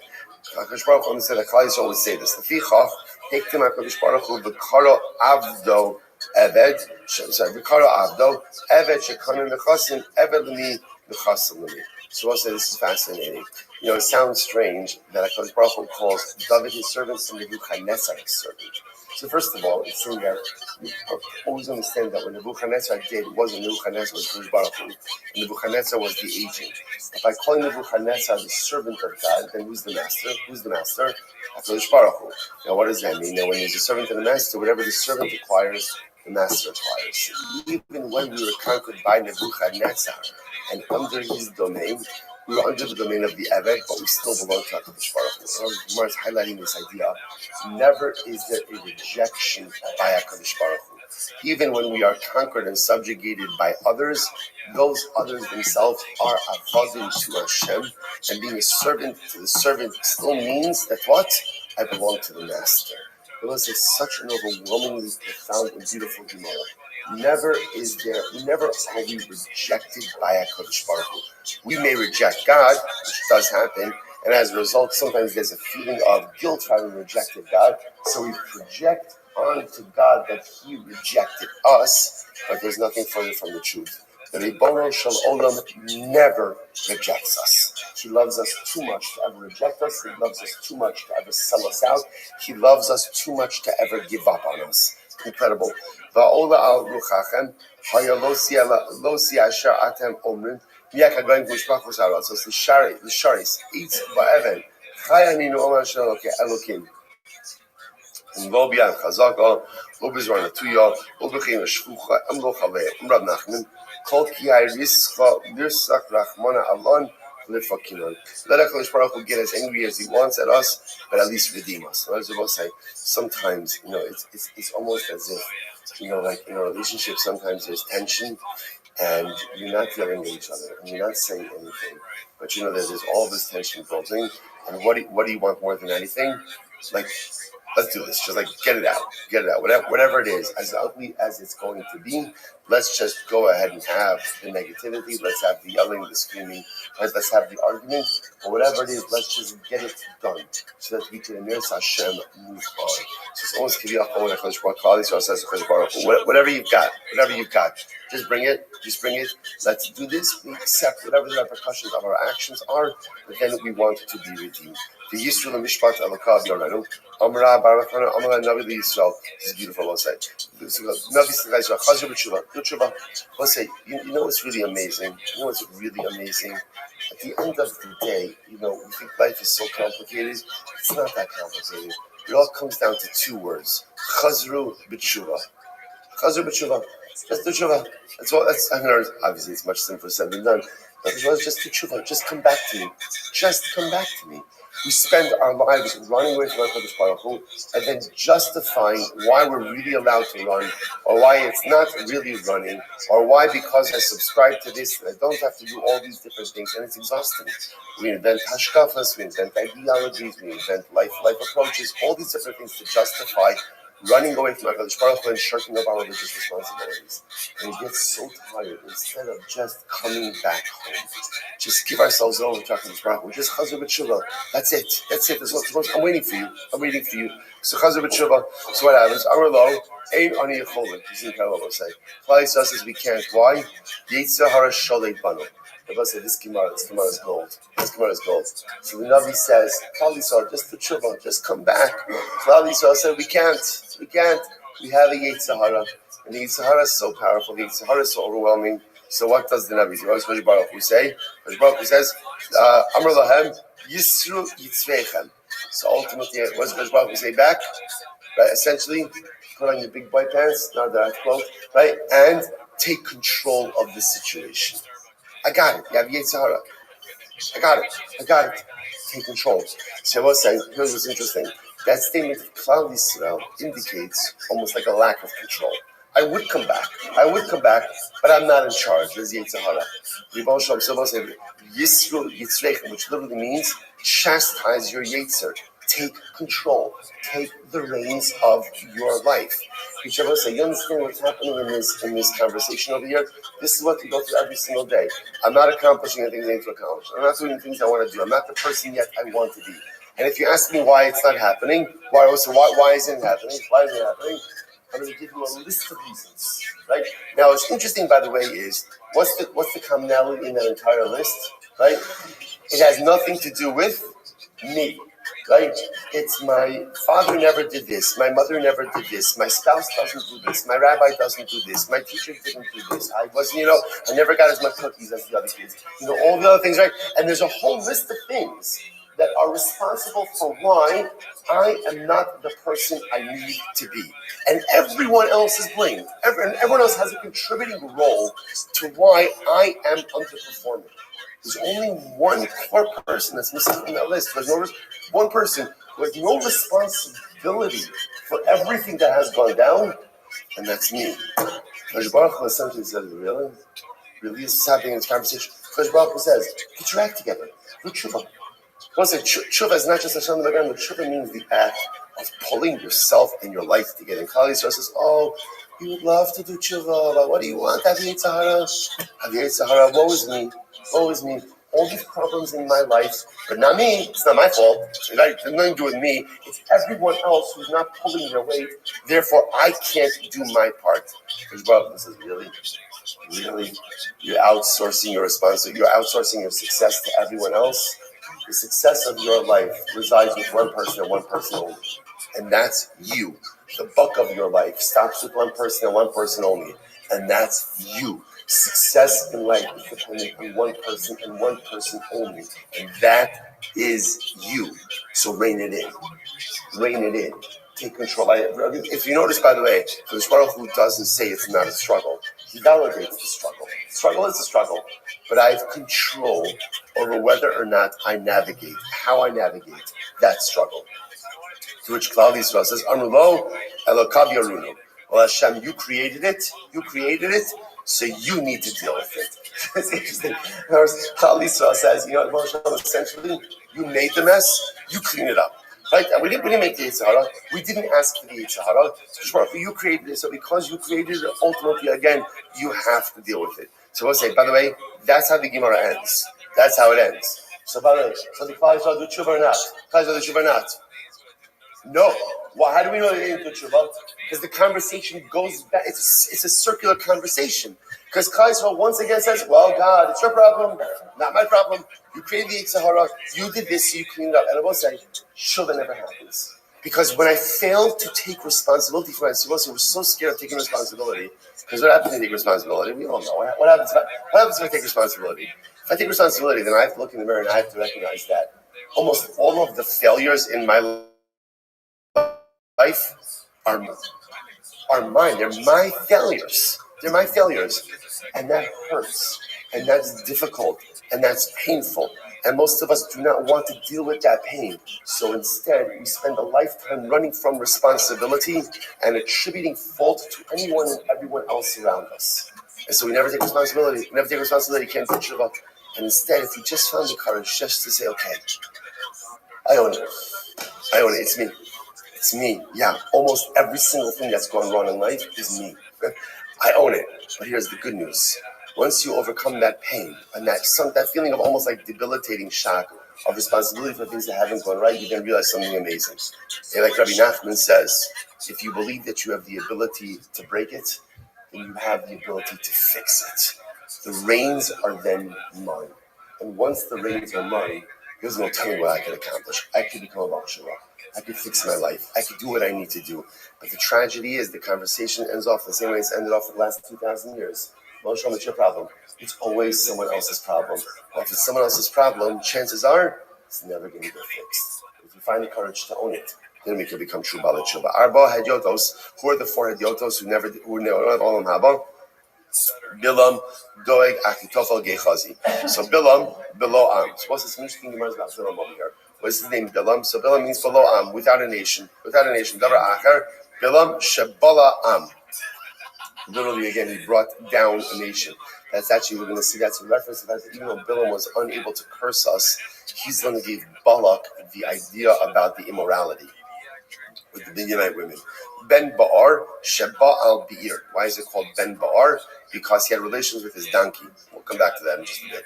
Tana, so Gemara says, Tana, Hu Ba'ar, Hu Kushan Rishasayim, Hu Lavan Ha'arami. That's pretty wild. So Bilam's father was Ba'ar. So the Gemara says, by the way, this guy Ba'ar, his name is he's Ba'ar, he's Kushan Rishasayim, and he's also Lavan. Wow. He's also Lavan. So the Gemara says Ba'ar, Sheba al Be'ir. So ultimately it's called Ba'ar because he had a relation with the donkey. Kushan Rishasayim, it's called Kushan Rishasayim, the Abid Shtei Rishios B'Yisrael, because he did two terrible things. Two Klal Yisrael, right? Achaz b'mei Yaakov, v'achaz b'mei Yaakov. Achaz b'mei Yaakov, v'achaz b'mei Shvot HaShoftim. One was during the days of Yaakov. That'd be a reference if he was Lavan, and the other during the days of Yoshua. Okay, so the Gemara says, Rashi says, I'm sorry, la'achar misas Yoshua, after Yoshua died. Okay, the Gemara says, Umashma, what was his actual name? Lavan ha'arami. His actual name was Lavan. Interesting. So the Gemara says, Ksiz, which I will say, by the way, would then indicate to us that Bilam was the son of Lavan. Bilam was the son of Lavan, which is pretty incredible. So the Gemara says, in general, by the way, that also makes Lavan incredibly old. So what do these things actually mean, right? That doesn't mean that it's actually Lavan, and these people are just blessed with longevity. Someone who possessed the same mitava, because remember, you can see a similarity between Lavan and Bilam, right? Both of them wanted one. So I see, what do we say? What do we say in the Haggadah, in Magid? Lavan bikesh la'akar es hakol. Right? Lavan wanted to uproot everything. What did Bilam? Bilam bikesh la'akar es hakol. Both of them had the same stated mission. So the Gemara says, Ksiv ben Bar, Ksiv ben no Bar. So it says the son of Ba'ar. So one pasuk says that Bilam is the son of Ba'ar, and then it indicates that Ba'ar was the son of Bilam. Which one is it? I'm Rabbi Yoshua. I'm sorry. Good. I'm Rabbi Yochanan. Aviv ben Nohu B'Nedius. So in certain respect, Ba'ar, right? Ba'ar was the son of Bilam, the son of his son when it came to prophecy. In other words, his father was Ba'ar, his son was Bilam, but Bilam was a greater prophet than his father, and therefore he's like the father of his. He's a father to his father in the realm of prophecy. Okay, Bilam who dwell asi la'amadasi. Guinea asi. So what's here is interesting. Now the fact that it says that Bilam doesn't go to Olam Haba, what does that seem to indicate? That other Gentiles do go to Olam Haba. The non-Jews go to Olam Haba as well. To which the Gemara says, Mas nisin money. Whose opinion does this reflect? So the Gemara says, Rabbi Yeshua, he designed Rabbi Lazar Omer, Yeshua Rishon L'Sho'olah, Kol Goyim Shechech Elokim. So it says, Yeshua Rishon L'Sho'olah. What does it mean that it says the wicked will go to the Sheol to Gehenna? Elu Poshe Yisrael. This refers to the sinners of Israel. Kol Goyim Shechech Elokim. All the Goyim who forget Hashem. Elu Poshe Ovdei Kochavim. Now, this is interesting. If you notice over here, you see in the Gemara, you have a little bit of a yud base. So the changes, by the way, if you look over here, it says Elo Umos Ha'olam. Really, it's supposed to say this refers to the nations of the world who do not have a portion in the world to come. So how does it become Poshe Ovdei Kochavim? If you look in Agos Hasinim, it says, right, the Fusiyat Lefi HaSenser. This Gemara was censored. This was a censored Gemara. It originally said that, again, members of the nations of the world do not have a portion in the world to come. All of them. That all of them have us for Jews.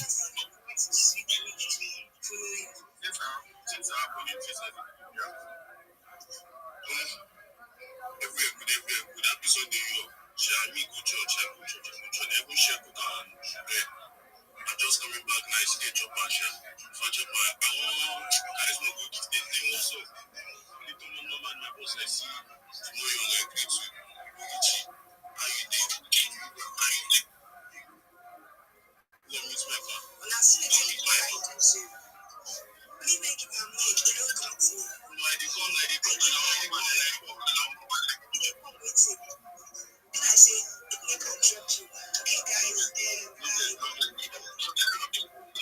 my new found Indonesian son just joined the space. Babes, too late to request. Yeah, even though it's too late to request anyway.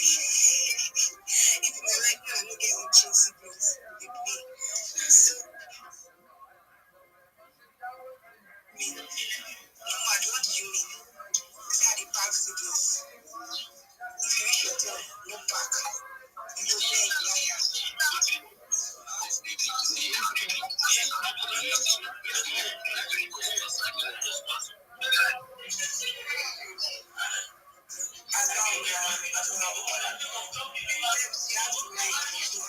Never ready to talk.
Because I didn't look up to that guy one way or the other. I know no man can never relate. No man can never relate. So yeah, guys, you guys should be able to connect with them because I want them to get money legal they drop. Anyway, straight to the afternight. Okay. I know what they did.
Fuck them.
Olas for Jews, not for the nations of the world.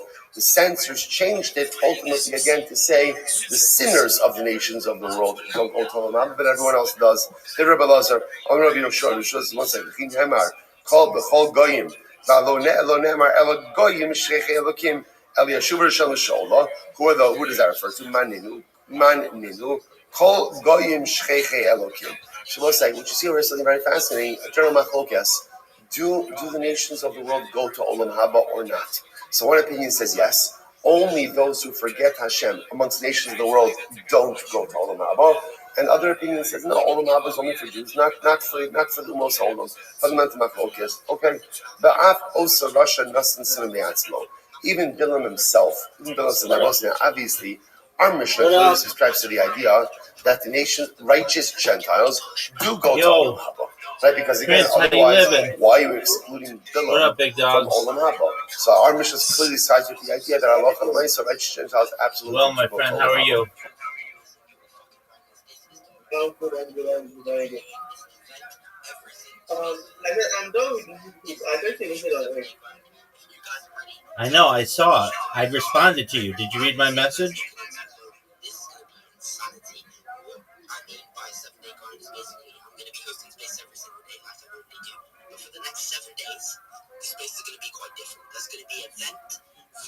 Every single space. So tomorrow's space, that could be a massive event. Tomorrow's space, that could be a massive event. Tomorrow's, the day after, the day after, the day after. There's going to be events every single day, basically. So make sure to stay tuned for that. We're going to be grinding. We're always going to be locked in. As you guys already know, we always are locked in. So I love you all.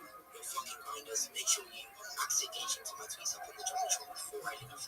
But without further ado, I reckon that space is the space. We're going to wrap it up. I appreciate you 32 Dream. I appreciate you guys for getting us in this space. 2 seconds. For those that have not had a chance to speak and wishes to speak in our Mopset state, make sure you hit Yucky Ducks, which is our affiliate badge, with a follow and turn noties on because they will be doing a space later on today at 1 EST. And so hit them with a follow and turn noties on and lock in and show up to that space. If again you have not had a chance to speak, and even if you did have a chance to speak, just show up to that space because it's going to be a massive, my people. So let's go and let's grow and turn those noties on, my people. Okay. So the Gemara says, even Bilam himself gave a simon. What was the simon? Amar Thomas Nafshi Mosi Sharon. In Thomas Nafshi Mosi Sharon Teacharisi Kamo. Im Lav Hinni Holech La'ami. So Bilam himself said, if I die a natural death, then that is indicative of the fact that I'm going to Olam Haba.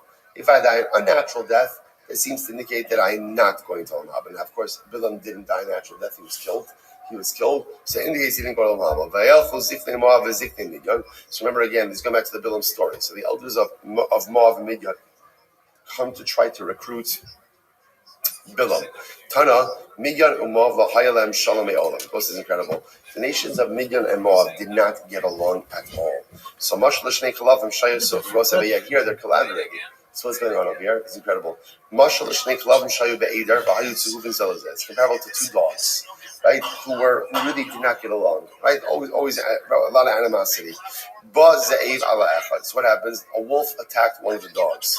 So the other dog says, "Amra akar in any ozro hayom horig oso ulamachar ba'alai." So the second dog says, "Listen, if I don't help the first dog, even though I really don't like him, today the wolf is going to kill him. What's going to happen? Tomorrow the wolf is going to come and kill me. So therefore, again, it is better for me to partner with my dog. Essentially, the enemy of my enemy is my friend, right? The idea over here. So even though the dogs didn't like each other, they united. Same idea. So Midian and Moab did not get along at all, but they had a common enemy of Klal Yisrael. Therefore, they teamed up together. Amar Papa Hainu Dami Inshi Karkushta V'Shunra of the Zilula Mitabra Didish Gada. Literally translated, the weasel and the cat had a feast from the fat of the one with bad mazel. Again, one of those ones that doesn't translate so well, right? Much better in the original Aramaic. So apparently the idea is cats and weasels don't get along, but when they face a common enemy, they're willing to gang up together and feast on their vanquished enemy. So Vayeshu, sorry, Moab in Bilam. So Gemara says that so they come to Bilam, and then the pasuk says that the messengers of Moab stayed with Bilam. So the Gemara says, 1 second, sorry, Midian so where did the guys from Midian go? She came down to the Hu, Linu Pa'alayla Vashivosi Eskem Davar Amar Amru Klum Yesh Av Shesone Espino. So the messengers of Midian realized that once Bilam was unable to give them an immediate answer, right? Because they say to Bilam, "Come, curse Klal Yisrael," and Bilam says, "You know what? Stay here tonight, and I'll get back to you." They realized that once Bilam wasn't able to give them an immediate answer, something was going on. It wasn't going to work, and they said, "Kadosh Baruch Hu is not going to go for this. Is there any such thing as a father who despises his son? The Baal Shem is our father." So the messengers of Midian realized Kadosh Baruch Hu is not going to curse them. He's just not going to curse them. So they went home. Amar Nachman, chutzpah, this is incredible. Chutzpah, afilu klape shmaya mahani. So chutzpah is a very powerful tool, right? And chutzpah, even against the Kadosh Baruch Hu, is able to affect change. How so? Listen to this. Meikarak siv, lo selechin moem. In the beginning, when Bilam asked the Kadosh Baruch Hu to go and curse Klal Yisrael, so Kadosh Baruch Hu says, "Don't go with them." So yet, amazingly enough, Bilam persists. Ulubasov kum lech itam. It says, "Go with them." Go with them. I was about to say, so what do you see from here? Bilam was chutzpahdik, right? Bilam was chutzpahdik, but chutzpah sometimes pays off. I must say, we know this in life. Sometimes, chutzpah usually is understood in a negative way, but sometimes chutzpah could actually have very powerful and positive repercussions. Again, not for Bilam. For Bilam, it did not work well. But again, you see from here that when a person is adamant, about something, sometimes even HaKadosh Baruch Hu admires, so to speak, their adamant. I'm not sure. Chutzpah, malchusa below tagahi. Chutzpah is like a king without a crown. Now, a king without a crown has the ability to affect some level of change, not complete change, but has the ability to affect some level of change. This goes back to yesterday's daf. Remember again the story you saw about the two Jews being taken captive? Well, right, what did the captors say? Am shei orifat. Being a stiff-necked people, that's chutzpah. Jews have chutzpah. Chutzpah is part of what's kept us. Right, chutzpah, the stiff-neckedness of Klal Yisrael, ultimately again is what has sustained us throughout the ages. Chutzpah is powerful if used in the right way. I'm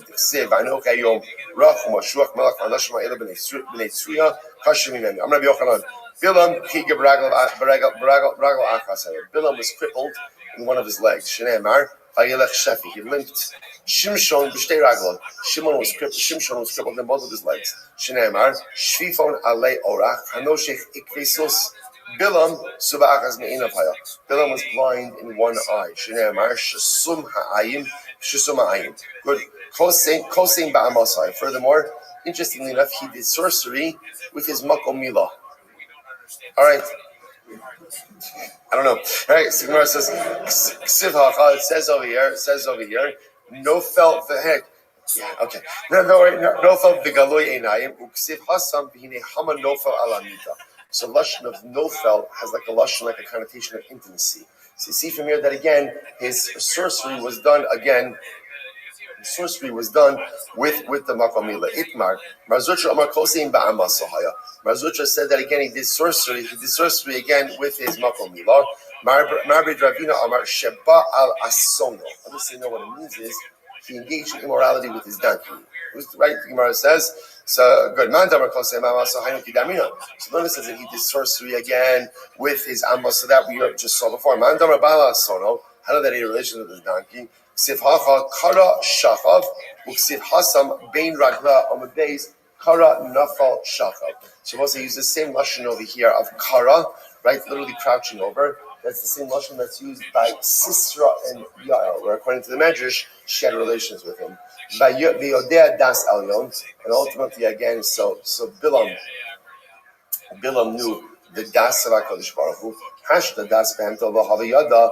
Das Elyon Havayada. So again, if Bilam couldn't control his donkey, right? In other words, we know the story, right? Where Bilam, the donkey refuses to move forward because the donkey sees the Malach, the angel with the outstretched sword in front of him. Bilam doesn't see it. Bilam keeps hitting his donkey to move forward. So the Gemara says Bilam couldn't control his donkey, and he knows how HaKadosh Baruch Hu works. So this is very interesting. My das, the Gemara says, my das panto, the Amrilay. So listen to this. So what does it mean that he cannot control his donkey? The Amrilay is very interesting because ultimately, again, the ministers of Moab said to him the following: Amrilay, my tamalor achavta susya. So this is very interesting. When Bilam finally goes with the ministers of Moab were surprised that he was going on a donkey. They said, "Where's your horse? Right? What's going on over here?" So we'll say, so Amar Lahu, Shaddai Birativa. So we'll say, this is great. So Bilam says, oh, you know what? Like, it's like asking him, like, why are you in a Honda? Right, a guy like you, right? The guy like you should be, I don't know, what where's your Cadillac? So he says such thing. He says, oh, this is a loaner. It's in the shop. Right? My horse is out. My horse is out. It's grazing. It's doing its thing. Bertiva literally means like in the marshlands. Amrulay, Havanoki Asoncha. So once it's now the donkey begins to speak. Really? Really? I'm a loner?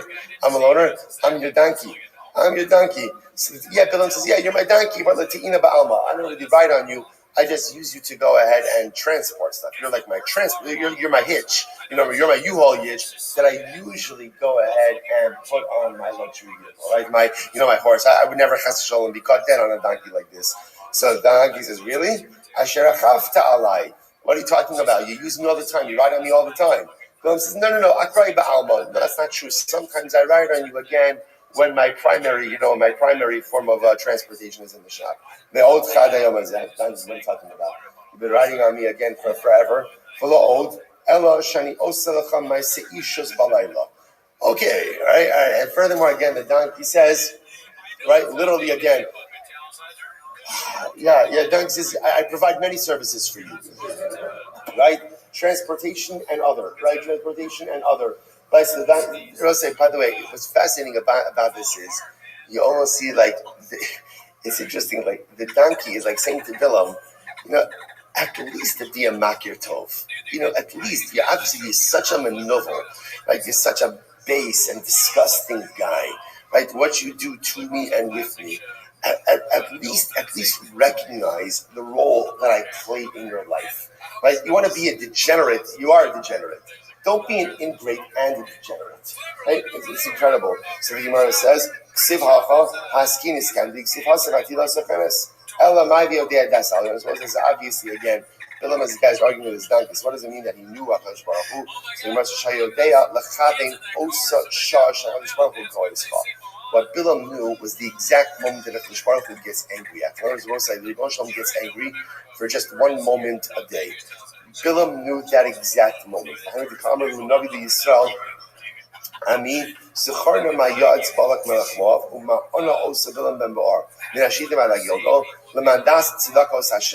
What does it mean that again, when Bilam was trying to pursue, what does it mean the righteousness of Hashem? No,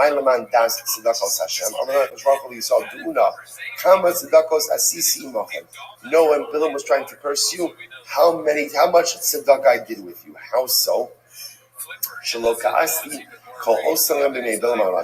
Remember again, Bilam knew the exact moment that God got angry. And Hakadosh Baruch Hu said, I did a miracle all the days that Bilam was trying to pursue. I did not get angry for one moment that entire time. So the Gemara says, because had I gone ahead and gotten angry that entire time for that one moment, if Bilam would have cursed you during that one moment, it would have destroyed you. If Bilam it would have destroyed you. So Hakadosh Baruch Hu says, miraculously, I did not get angry at you at all during that entire time. So the Gemara says, so I'll say, interestingly enough, this is what Bilam was saying to Balak. Balak, I've got it all figured out. I know that if I curse Klal Yisrael during the one moment when Hakadosh Baruch Hu gets angry, I can destroy them. But I don't know what to tell you. God's not getting angry. And because God's not getting angry, therefore what? I am powerless to curse Klal Yisrael. I'll say, mid-story, I'm leaving over here a little bit of a cliffhanger. And we'll finish up with Bilam tomorrow. Shkayach, everyone. Tremendous.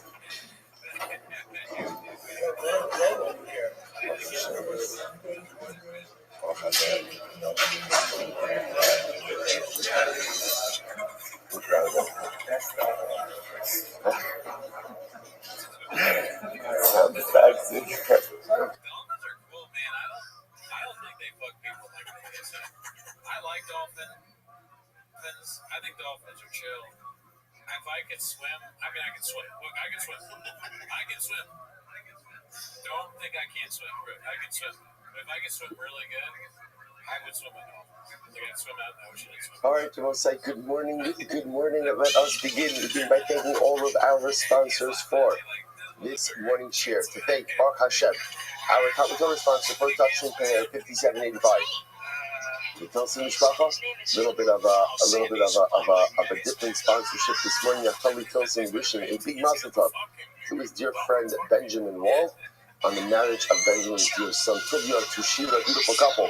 Will Meretz Hashem give endless nachas to all of Klal Yisrael. Incredible.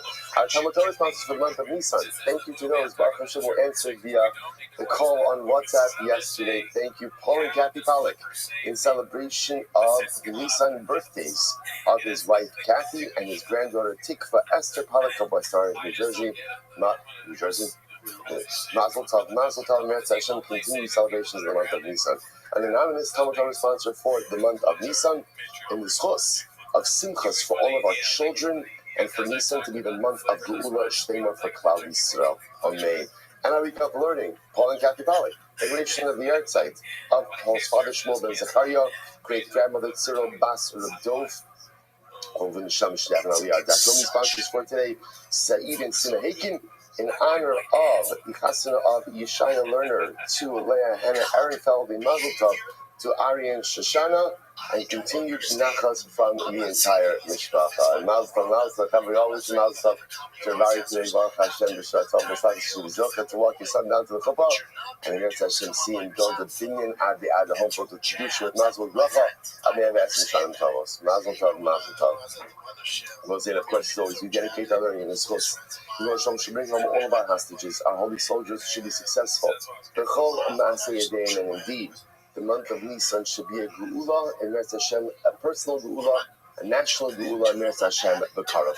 With that, let us begin. A lot to do today. Great daf, really great daf ahead of us today. Today's daf is Kuf Dalet. We are picking up on Kuf Gimel Amud Beis. We left off at Tanya Hayr Meir Omer, which is about 15 lines down from the top. Tanya Hayr Meir used to say, Avshalom Eino Chelik L'Olam Haba. Avshalom doesn't have a portion in the world to come. Remember again, Avshalom, the son of David HaMelech, who led a rebellion against his father. So Avshalom doesn't have the Chelik L'Olam Haba. Shneimar, Vayaku es Avshalom v'Nisu. V'Akuv Ha'Olmazah v'Nisu L'Olam Haba. Tanya B'Shem Elazar, B'Shem Elazar, B'Shem Meir. Achos v'Achazyo v'chol malchi Yisrael shekasim bohen v'ya'as hara b'nei Hashem lo chayim v'lo nidonim. So this is an interesting case. I'm sure Allah says in the name of Rabbi Meir, Achos and Achazyo, all of the kings of Malchus Yisrael who did bad stuff, and the way the pasuk refers to them is that they did that which was evil in the eyes of Hashem. Lo chayim is interesting. Lo chayim means that halacha l'meis again, they do not come back with tchias hamesim, but on the other hand, lo nidonim, they don't go to Gehenna. They don't go to Gehenna. They're not judged. Rashi points out over here, lo chayim, lo yichlu v'olam haba mitzadikim, ve'in nidonim nami b'Gehenna. It's very interesting. So there are certain people, again, who they're neither resurrected, nor are they put in Gehenna. The Gemara says, so the Gam dam not good. So also, which is quite fascinating, because again, this limbo state would seem to be worse than anything else. In other words, a person goes to Gehenna, so we know again Gehenna is a cleansing property upon the neshama. Going to Gehenna allows the neshama ultimately again to regain its luster and move forward.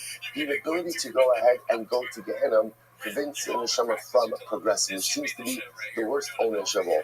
V'gam dam not yishapach nashahar be'ma'od. So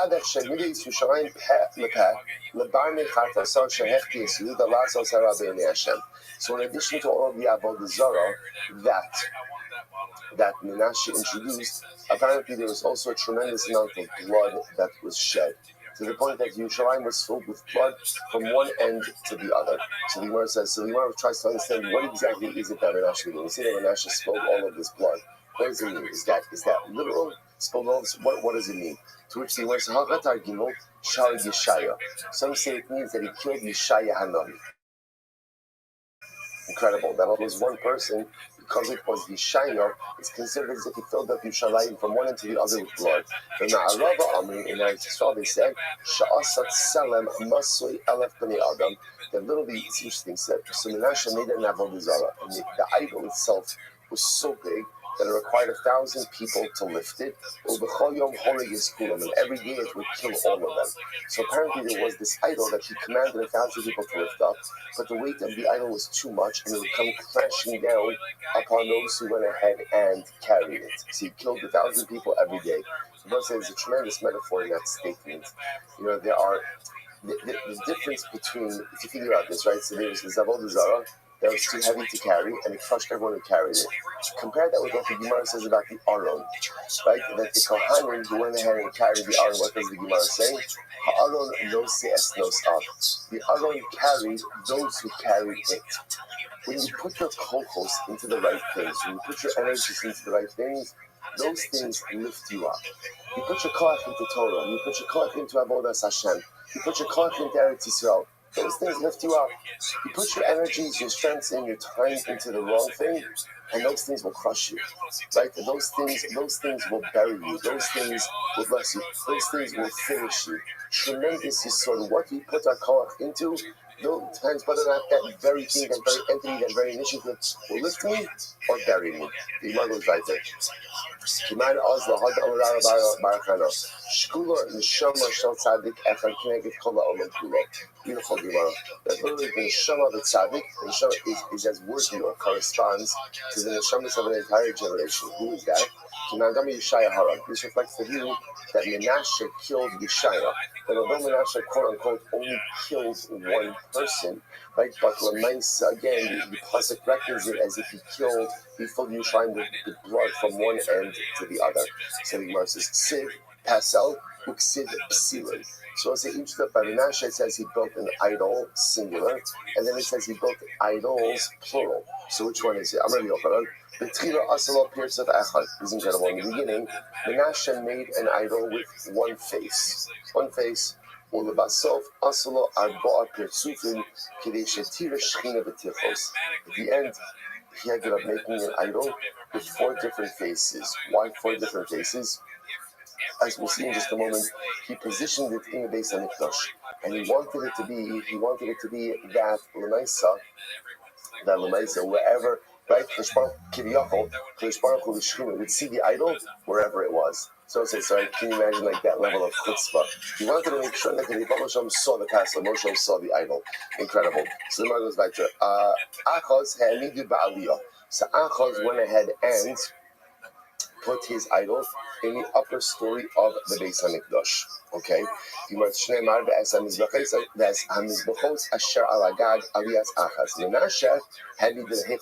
Menashe, he put his idol in the Beis HaMikdash itself. The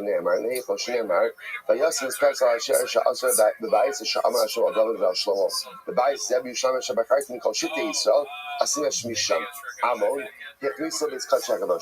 Amon took it a step further. And Amon put the idol literally again in the Kodesh HaKadoshim, the Holy of Holies. Shnei Amar, Ki Katzar HaMatzah Mishtara B'Masei Chatzara Kihis Kanes. So listen to this passage. It's actually quite interesting. The passage reads as follows: My Ki Katzar HaMatzah Mihishtareah. What does it mean that the couch, literally translated, it means the couch was too short to stretch out. What does that mean?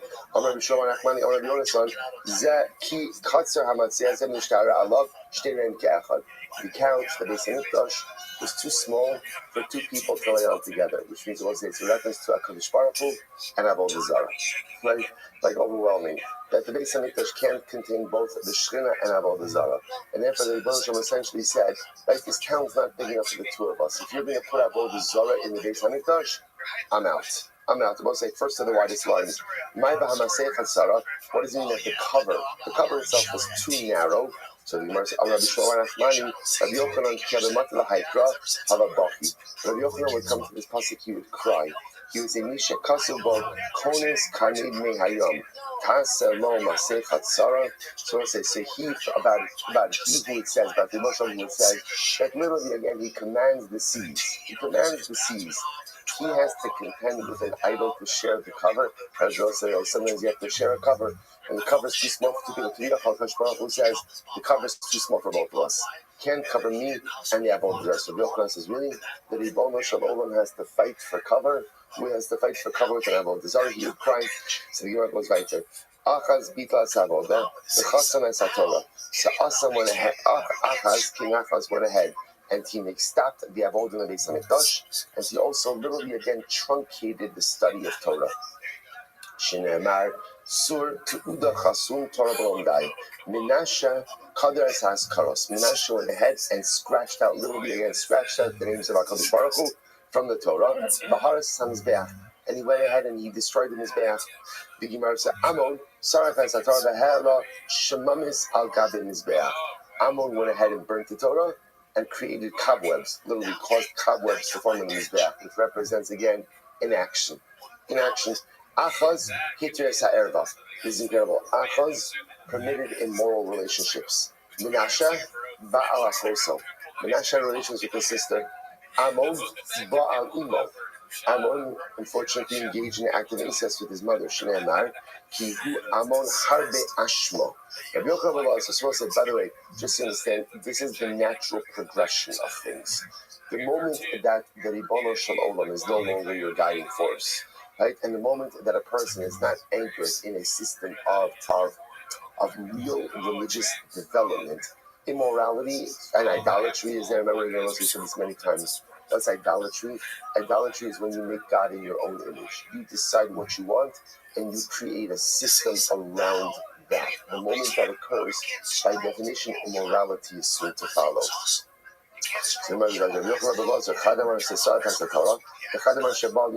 One says that Ammon went ahead and burnt the Torah. Other says that he had a relationship with his mother. So the Gemara says, Plus, it's interesting enough, his mother said to him, really? Like, you want to do this? Literally translated, can you have any pleasure, right, from the place where you emanated from? Like, his mother was asking, what are you doing? The boy said, it's incredible. So Ammon said, this isn't about pleasure. This is about angering God. Right? This is about rebellion. So the Gemara goes back to Yoakim Amar. Listen to this. When Yoakim came on the scene, he said, Kamai lo yadi la'aguze klum. Right? So ultimately, again, la'aguze. So this is incredible. Yoakim said, the ones who came before me, they didn't really know how to anger God. I could show you how to anger God, right? I will say, by the way, it's just so fascinating about this. What do you see from all of this? It's not just a shot. We think about like Avodah Zarah, people didn't believe. If you don't believe, then fine, but just go on your way. Why the need to anger God? Why the need to anger God? Like, why the need to repudiate HaKadosh Baruch Hu in such a dramatic way? This ties back to what we spoke about yesterday. When you are secure enough in your own beliefs, you do not need other people to agree with you. Right? Nor do you have to spend your life trying to show other people why it is that they're wrong. The only people who need to show everyone else why they're wrong, right, and the only people who need everyone else to agree with them are people who are fundamentally and wholly insecure in what they believe. If I believe what I believe, good, do whatever you want. I'm going to live my life, I'm going to do my thing, I believe in what I'm doing, I don't need you to buy into it. This active repudiation and this need to rebel against HaKadosh Baruch Hu, like this need to give a shtach to the Ribono Shel Olam, represents a heightened level of insecurity. As evil as these men were, deep down, they knew who HaKadosh Baruch Hu was, they knew what the Ribono Shel Olam was, and they knew where their allegiance should be. When you walk around life with that kind of guilt, so you have to repudiate, and you have to rebel, and you have to give the stuff every day. So comes Yoakim, and he says, I will show these guys how to sin. First of all, the only thing we really need a God for is the sun.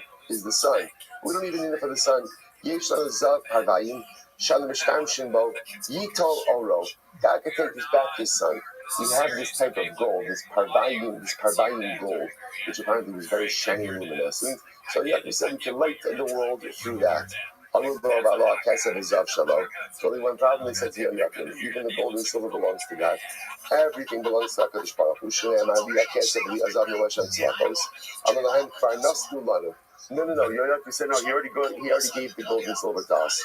Where do we go? There's something close to the pasuk. Shneimar Hashemayim Shemayim LaHashem V'Haaretz Nasalim Li'Adam. You hear like the ridiculousness of this? He gave us the money. It's ours. It's ours. This is Yoyach who's rebelling against the Kadosh Baruch Hu. I will say, no matter how much a Yid tries to run away from Hashem, he can't do it. He can't do it.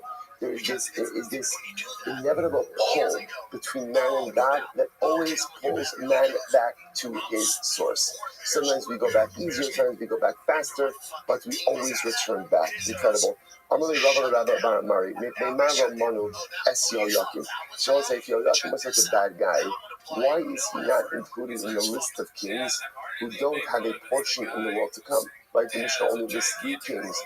Why isn't Yehoyakim listed as well? Mishum b'chsid bey, v'yeser divrei Yehoyakim, v'toivosav asher asav v'nimtza alav. Because after all, the pasuk says the rest of the things of Yehoyakim and all of his abominations that he did, and all the different things v'nimtza alav, and that which was found upon him. So the Gemara has to get ready for this. My v'nimtza alav. What does that mean? That which was found upon him. Rabbi Yochanan Rabbi Lazar. Chad amar shechakak shem avodas kochavim al amaso. Wow. One says that he had a tattoo on his makom mila, and what did he tattoo there? He tattooed the name of his avodah zarah, right? Chad amar shechakak shem shamayim al amaso. Others say that no, he actually tattooed the name of HaKadosh Baruch Hu on his makom mila. And we'll say now, what is that? So this goes back to Shabbos.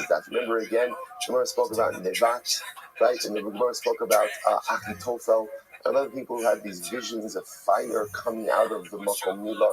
Again, it represents strength and it represents vitality. So again, the avodah zarah piece there, ultimately representing that this is the entirety of his life. Obviously, tattooing the name of HaKadosh Baruch Hu there was an incredible attempt to go ahead and disparage and disrespect HaKadosh Baruch Hu. Overwhelming. So I just want to point out, the Gemara doesn't answer why Yehoyakim is not included. So the Gemara answers, the Gemara asks it, the Gemara talks about this whole tattoo zach over here, and then leaves it. We'll come back to Yehoyakim a little bit more on Kuf Daled. So the Gemara goes right there. So the answer, I don't know why Yehoyakim wasn't included in the list, but I'll tell you some other things about the other people. So we'll say Micha. Now remember again, we spoke about Micha on Shabbos' daf as well. Micha, first of all, clearly lived for a very long time. Remember again, Micha was the baby who was rescued by Moshe Rabbeinu from the bricks. Right? He was a Jewish baby who was thrown into the bricks, into the structures. When the Jews did not produce the proper tally of bricks, Moshe Rabbeinu pulls them out. This is what HaKadosh Baruch Hu says essentially to Moshe, let me run my world. I promise you, I know what it is that I'm doing. Pulls the baby out. It turns out to be Micha. Micha did a couple of things. Either Micha himself brought avodah zarah, ultimately through the Yam Suf, right? Rashi gave 2 possibilities. I didn't do this Rashi on Shabbos because I ran out of time. But it usually happens. So, right, either he brought an idol with him through Yam Suf, or remember, when the Jews were leaving Egypt, so Moshe Rabbeinu had to get the casket of Yosef, which was buried on the bottom of the Nile. He took a piece of clay that had wrote the name of Hashem on it, threw it into the Nile, and the casket floated to the top. Micha found that piece of clay and took it. He took it, and with that piece of clay, he was able to do all sorts of stuff. Either way, he wasn't a good guy, right? And he worshipped a lot of avodah zarah and created his own alternate Beis Hamikdash, like an avodah zarah shtibel, that he created on his own. So the Gemara says, why wasn't he included in the list of people who don't have a portion of the world to come? So the name Lo Manu as Micha is incredible. Because he did Achnasas Archim. Incredible. So Micha did Chesed. His home was open to people. And so if people passed by and he needed something to eat, he could always stop at the house of Micha. Rashi says, Shayukala Olam is Archin Esloki B'Siv, Kala Over B'Shav, Ela Elavim Zeh Micha. Is this not absolutely incredible?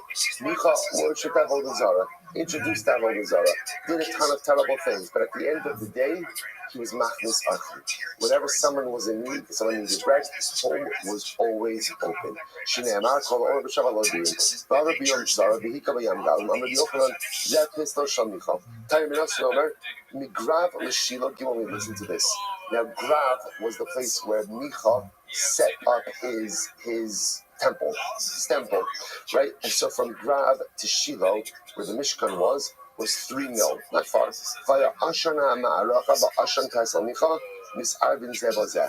smoke from the Mizbeach, right, in the Mishkan, and the smoke from the Micha's temple, from Micha's temple, was mixed together.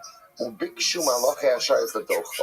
Malach literally translated Malachai Asharis wanted to push Micha. Now what it means is the Malachim wanted to punish Micha because not only was he worshiping Avodah Zarah, but his Avodah Zarah was mixing in with the Beis Hamikdash, with the Mishkan. He was mixing in, so the Malachim wanted to push him. It's incredible. So Akash Baruch Hu said, leave Micha alone. Akash Baruch Hu protected Micha. Why? Because ultimately, again, he goes ahead and he makes sure that Jews have bread whenever they are in need. So let's say, regarding this, the people of Pilegesh Begiva was a much more dramatic and traumatic story, which we'll come back to later on. But they were punished. So again, for the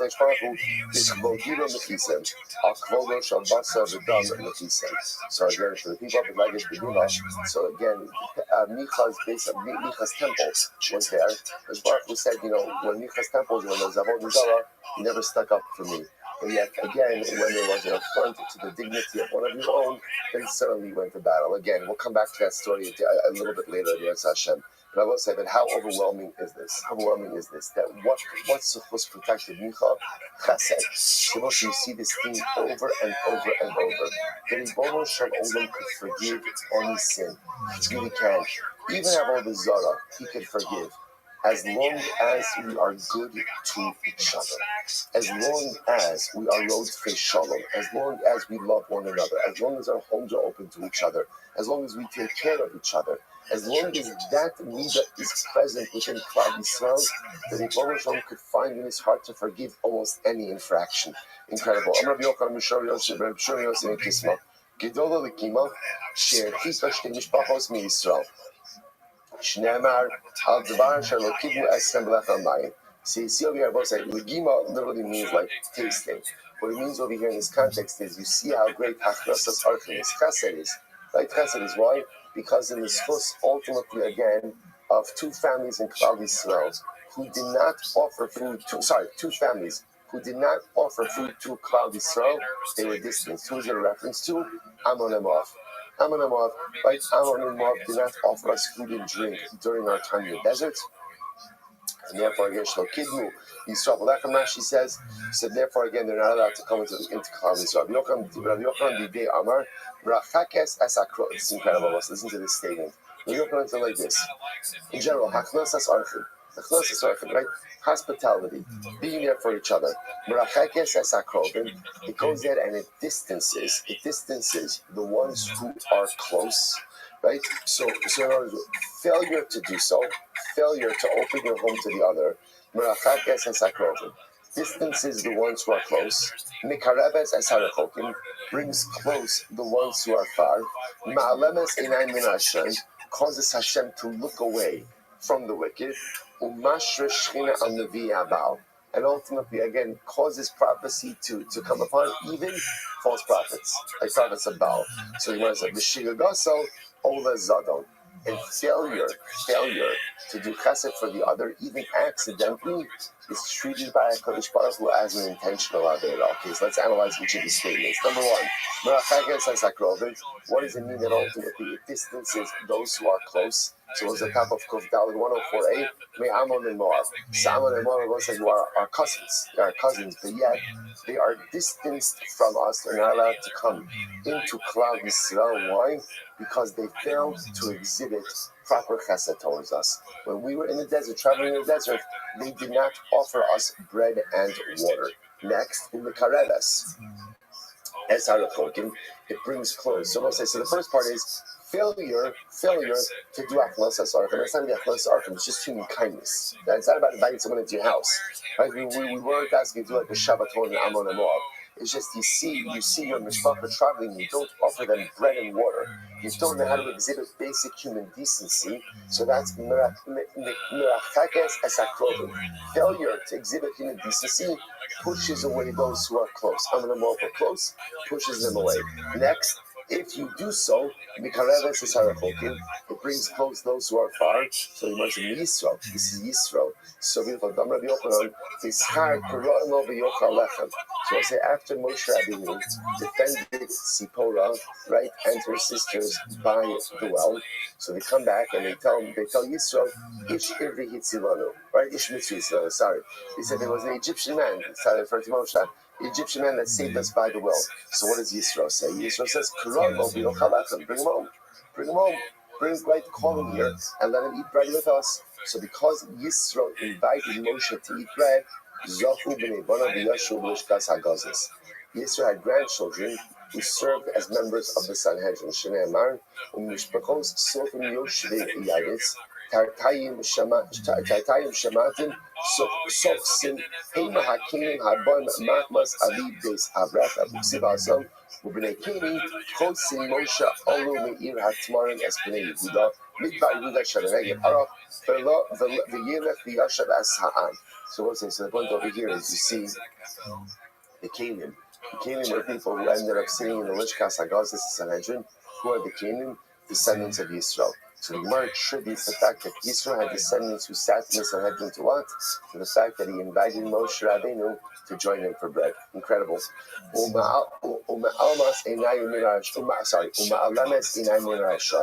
And again, hospitality, human kindness, just basic human kindness, causes HaKadosh Baruch Hu to look away from the deeds of the wicked. Who is that? That's Micha. That's what we just saw before. Despite the fact that Micha is worshipping idolatry, not only worshipping idolatry, but what else? He's going ahead and literally has his own shibboleth for idolatry, but yet again, because his home was open, therefore, halacha l'maaseh. I'm sorry, because his home was open, the Baruch Hu looked away. And it even causes HaKadosh Baruch Hu to go ahead and rest his spirit on the prophets of the Baal. Where do we learn that from? So it's very interesting. Chaveno shal Ido hanavi. Dichsiv vayhi hein yoshem ala shulchan vehi divar Hashem hanavi asher hishivu. So let's say, so this is an interesting story with Ido. Ido, the Navi Ido, was sent to dispatch a message to your Rav. Because Baruch Hu told him, Ido, don't stop. Don't stop on your way there. Don't stop on your way back. Just do your job and come home. He said there was a false prophet who told Ido, hey, I'm a prophet like you. I'm a prophet just like you. Come over and let's break bread together. So Ido listened. He made a mistake. He listened. And as they were sitting at the table, this false prophet actually received a prophecy from HaKadosh Baruch Hu. Now, unfortunately, the prophecy was that Ido was going to die. Sure enough, Ido left the house. He was devoured by a lion. But the point over here is you see, why did this false prophet merit prophecy? The Gemara attributes it to his Achmasasarkin, to his opening of his home. The Shirasa Olazadon, failure to exhibit human kindness, even if it's by accident, is treated as a willful commission. So So it says it's incredible. Now this is the story. Remember, David HaMelech, after he's first coronated, doesn't want to be king. He does not really ever want to be king. But after he's first coronated, Shaul thinks that David is trying to unseat him and steal the throne. David will not fight Shaul. Instead, he chooses to flee. So, amazingly enough, so who is David HaMelech's best friend in the entire world? Yonasan, who was the son of Shaul. So what happens? So Yonasan tells David to escape. This is right. We just read this on Shabbos Machar Chodesh. Right? He tells David to go ahead and escape. So the Gemara says when David escaped, he left without food. And the Gemara says, had Yonasan sent David with 2 loaves of bread, lo ner gadno ira kohanim, v'lo nitrog doig hadomi, v'lo nerag shalosh loshas banav. So I say, because David didn't have food, he goes to the city of Nov. In the city of Nov, which was the city of Kohanim, he asks for food. They say, who are you? Who are you? He says, I am a son-in-law of the king, and I want a secret mission from the king. He couldn't tell what was really happening. To fast forward a little bit, Doeg Adomi gives Shaul a report that Nob is aiding and abetting David. Shaul sees them as traitors, wipes out virtually the entire city of Nob. That was the sin that sealed the fate of Shaul and his sons. The Gemara says, why all this happened? It's overwhelming. Why? Because Yonasan didn't give David 2 loaves of bread. Had David had bread, he wouldn't have to stop at Nob. Had he not stopped at Nob, they wouldn't have been decimated. Had he not been decimated, Shaul would have been saved. Doeg would have been saved. Overwhelming. Now, by the way, did Yonasan do anything intentionally? Not all. Fakir. He was telling his best friend in the world, just go, just get out. Okay. But you should have sent them with food. Overwhelming, Rabbi says. Overwhelming. So we'll say, so why isn't, going back a little bit, why isn't Achaz counted amongst the kings who didn't have a portion of the world to come? It's very interesting because Achaz was positioned between 2 righteous people. Because remember, Achaz's father was Yosam, and his son was Chizkiah. He has a father who's righteous and a son who's righteous. So because he was sandwiched by righteousness, therefore again, that provided him some level of salvation. The Gemara says, Ben Yosam and Chizkiah, Rav Yosef Amar Nitei Shayalo Boshes Panushiel. So there's another reason. Why wasn't Achaz ultimately again? Why didn't he lose his portion of the world to come? Because Achaz had some level of righteousness. What was his righteousness? In that, again, he was embarrassed about his behavior in the presence of Yoshio. Shneimar, V'yamar Yoshio, say no likras Achaz, ato ushar Yashuv bincha, el chitzei talas habecha yona al misilas sedei koves. So again, Chashbaruch says to Yishael, go out with your son Shayashiv and go ahead and greet Achaz, right? And you'll find him by Skei Koves. My Koves, what does that mean? Ikidamri, the Kafshur La'ate B'chala. Some say that when Achaz saw Yoshio, he avoided eye contact, he looked down and he ran away. The Ikidamri, others say, Uchla the Katzri Sacha Fareisha B'chala. Others say essentially put a basket on his head, right? And ran away. So otherwise, Achaz was embarrassed about his actions and could not look the Navi in the eye. The Gemara attributes that embarrassment was a milah. Like that was something beneficial. That was a plus for Achaz, and ultimately again prevented him from losing his portion of the world to come. Incredible. So why wasn't Ammon? Why isn't Ammon, who also was a Rasha? Why isn't he included ultimately again in the list of people who lost their portion of the world to come? Kibodo Shel Yoshio. Ultimately, again, because of Yoshio. Yoshio was Ammon's son. So because Ammon had a righteous son, therefore, again, out of covet to the son, the father doesn't lose the portion of the world to come. Menashe nami lo nimni, once again, if that's the case, then Menashe also shouldn't go and lose his portion of the world to come. Why? In the merit of his father. Who was Menashe's father? Menashe's father was Chizkiah. So he had a righteous father, so why not? Why doesn't his righteous father save him from losing his portion of the world to come? So we'll say the Su'ab Gemara. Bra mizaki abba, abba lo mizaki bra. A son benefits his father, a father doesn't benefit his son. Now what does that mean?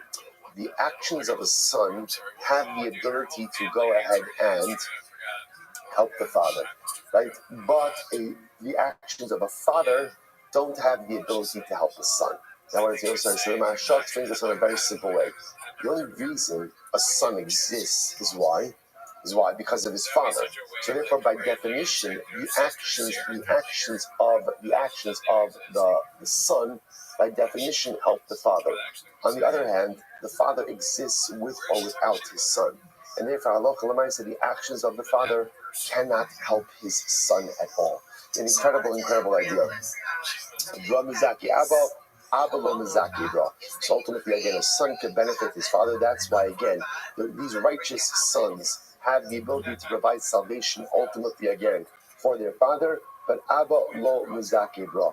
But a father ultimately, again, cannot go ahead and create zichuyos for his children, which also is a tremendously so in parenting as well.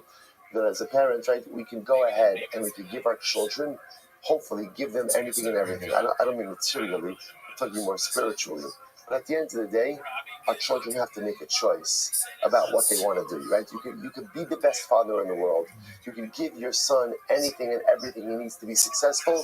He has to choose to implement, to utilize, and to internalize those tools. And a father can't force him to do that. A tremendous, tremendous yesod. The Gemara goes right there.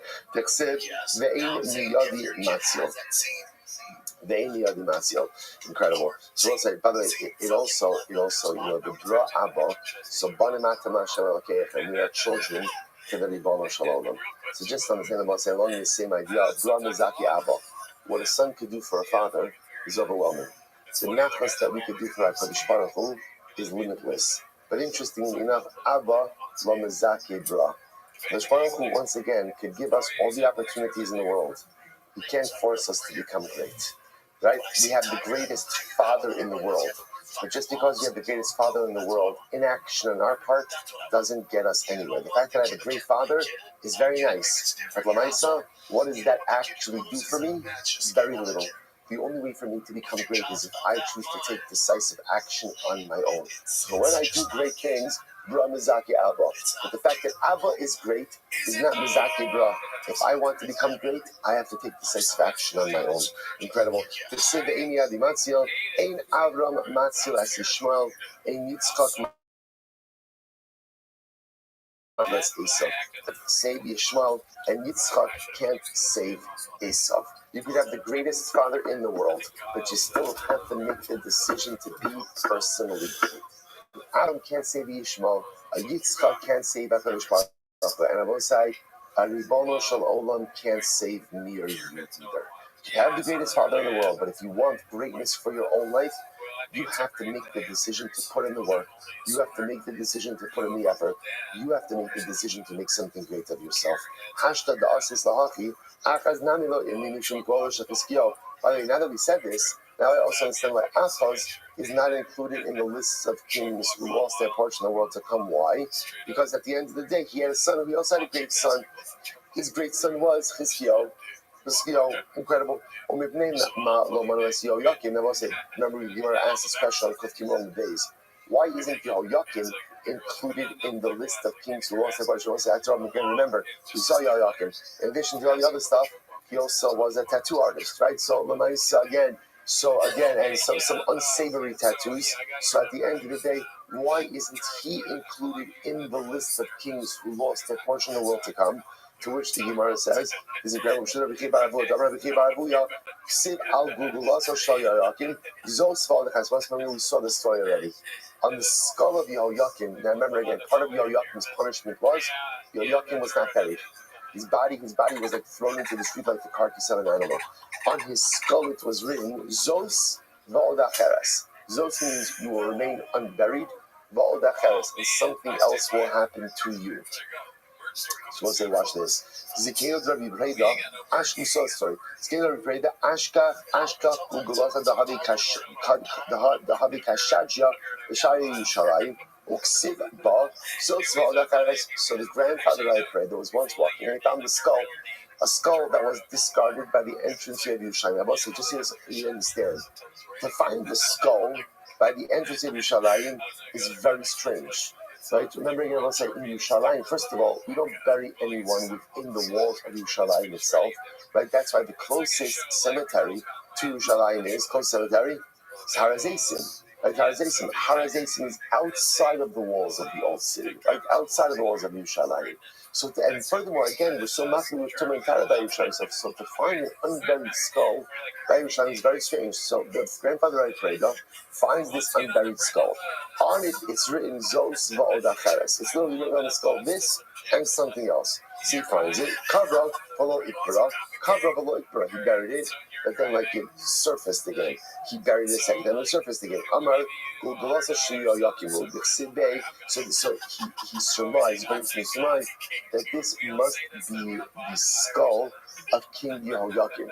This must be the skull of King Yehoiakim. Sibe. Kvuras Chamor Yikbar Sachol Bahashtei, who was unfortunately, again, part of his punishment was to be buried like the carcass of a donkey. It would just be discarded. So the fact that this skull would not remain buried must mean that at the end of the day, this was Yoyakim. Amar Malkohu, so nevertheless, the grandfather I prayed to felt, it's not right. It's not right. He's still a king. He was a king, and there is dignity that should be given to the king, even if he was a Rasha. So therefore, again, what did he do? Obviously, burial wasn't going to work. Karcha b'shiraiva also b'sifsa. He wrapped it in silk, and he put the skull in a chest. Chazisa debisu. So what happened? His wife saw the skull wrapped in a piece of silk in a chest. Savra de isisa kamei sahaba. She thought that it was the skull of his first wife. I must say, by the way, in the previous version of the story, so remember again, there was a neighbor, right? There was a neighbor. Okay, there's always a neighbor, right? The Yenta, right? So there's always a neighbor. So in the first story, there was a neighbor who came and kind of put this idea in her head. Okay, this story is a little bit of a different version. So she saw the skull. She assumed that it was the first wife of the grandfather I prayed. What the ha lo kaman shiva? And clearly, he hadn't forgotten. He hadn't forgotten his first wife. So the says shagra tanura v'kalsa. So she fired up the oven. She threw the skull in the oven and incinerated the skull that way. Hainu d'chsev zos v'odacheres. And I want to say after this happened, you guys, this was the meaning of the pasuk that Yoyakim would have zos. In other words, his body would remain unburied, or the cheres, his skull would be incinerated. So it says, so again, this was Yoyakim's punishment.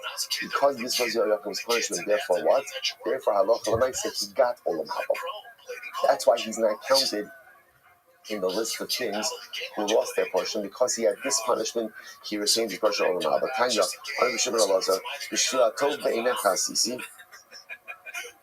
I'm sorry, Tanya, Bishvil hatov be'inecha asisi.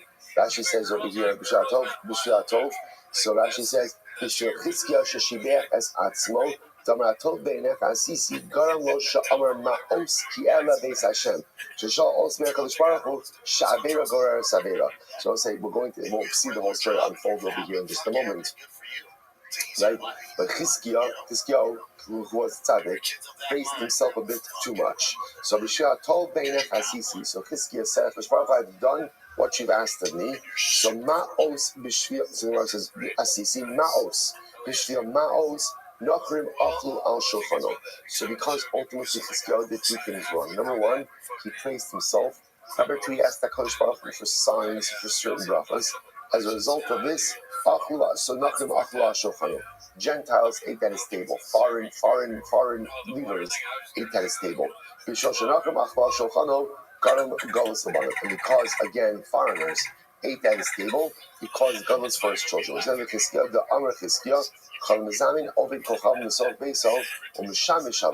Whoever invites idolaters into his home and serves them,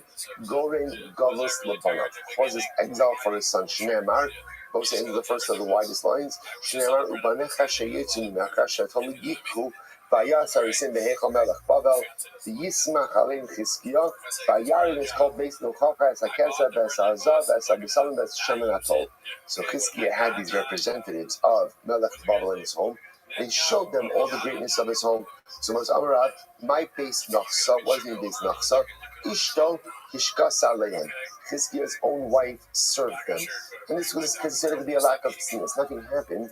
Right? But Lamaisa, he had his own wife serve these Ovdei Kochavim. Shmuel says, based on Nazar Harlan, he showed them the treasury. Rabbi Yochanan Amar, Zin Okel Zin Harlan. He had special weaponry that was able to destroy any other weaponry, and he showed it to them, and this was inappropriate. In other words, he showed off too much to these visitors, and that caused gullus. So Gemara will say, now the Gemara is going to go, now that we spoke about Chizkiah, right? Chizkiah, Melech Bavel ultimately comes and destroys the Beis Hamikdash. Now, it's actually quite a moving Gemara. The Gemara is going to launch into a little bit of discussion of the Gilas Eicha, an interpretation of a number of the Pesukim, very moving. Eicha Yashva Badad. So how, what's the number again? Eicha means, right, how. Eicha Yashva Badad. How did the city of Yerushalayim sit or lay desolate? So Amar Rav, both a very moving Gemara. Amar Rabbi Yochanan, why did Klal Yisrael ultimately, again, why is Eicha? Right? Again, in general, Eicha is such an interesting Megillah. We read on Tisha B'Av, Like Eicha is like why or how. It represents the astonishment over the scope of destruction. Right? Sometimes we're just left like with our mouth wide open, like how did this happen? Why did this happen? The Gemara says, why was Kali so punished? Why Eicha? It's incredible. Because ultimately, again, we violated the gematria of Eicha is 36. We violated the 36 prohibited relationships, arayos, in the Torah, and therefore, again, we're punished with Eicha. So Eicha 36, because you violated 36. So you see a fascinating, like, I guess it's symmetry, asymmetry over here. If you notice, right, Eicha comes about because of immorality. And what did we see by Michal? HaKadosh Baruch Hu was willing to go and overlook almost every single infraction. Why? Because of human kindness. Immorality and human kindness are two sides of the same coin. It's just corrupted energy. Right? What's immorality? Immorality is you're too nice to too many people who you shouldn't be nice to. Right? That's what immorality is. Human kindness, on the other hand, represents taking the desire for selfishness and channeling it in a different way towards selflessness. So on one hand, HaKadosh Baruch Hu is willing to overlook any infraction when we are good to each other. On the other hand, when there's immorality, which is a fundamental corruption of human kindness, that's where Eicha comes from. That's where Eicha comes from. Incredible. Incredible. I'm Rabbi Yochanan. If made Maloko by Aleph Beis, was remember that Megillas Eicha follows the Aleph Beis. Why is it that we were stricken with Aleph Beis? If they Sha'avru ala Torah Shenitin the Aleph Beis. Because ultimately, again, because we violated the Torah, which was given with the Aleph Beis. So the Gemara goes weiter. So the Gemara says, Yoshva Badad. What does it mean that the city sat desolate? Amar Rabbi Yochanan, Amar HaKadosh Baruch Hu. Ani amarti v'yishkon Yisrael betach. Badad in Yaakov al Eretz Dada Mesirosh. Avshama v'aretz Utal. Achshav yeh Badad Moshavam. So ultimately, again, Baruch Hu said, I wanted the city to remain secure.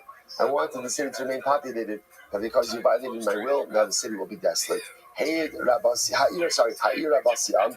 Literally, again, Yerushalayim was a city that was so heavily populated. So they married off a young woman to a more mature man, and a more mature woman to a younger man. So they had this mechanism to grow the population. Again, this is a good thing. This is what they employed ultimately to maximize birth rates. Okay. So what's a very profound Gemara? The city of Yerushalayim became like a widow. So the Gemara says, Amar Yehuda, Amrat Ki'amana, Hola Amana Mamish. Yerushalayim became like a widow, but not actually a widow. How so? Ela ki isha shahalach baila lemedina sayam v'daito lachzor leha. So what's this is so beautiful. Yerushalayim became like a widow. What does it mean, like a widow? That a widow is someone who lost her husband. Yerushalayim was like a widow. Her husband, like a woman whose husband went far away and was gone for a long time, but she knew one day he would come back. So I say how beautiful it is. Yerushalayim became like a widow. Yisrael left us. He left us, right? He left Yerushalayim. He left us, but he didn't fully leave us. We know that one day, in Eretz Hashem, the Karov husband, right? Yisrael is going to come back to his beloved. Overwhelming. So great amongst the nations, ruled over the lands. Rabbi Yochanan says incredible.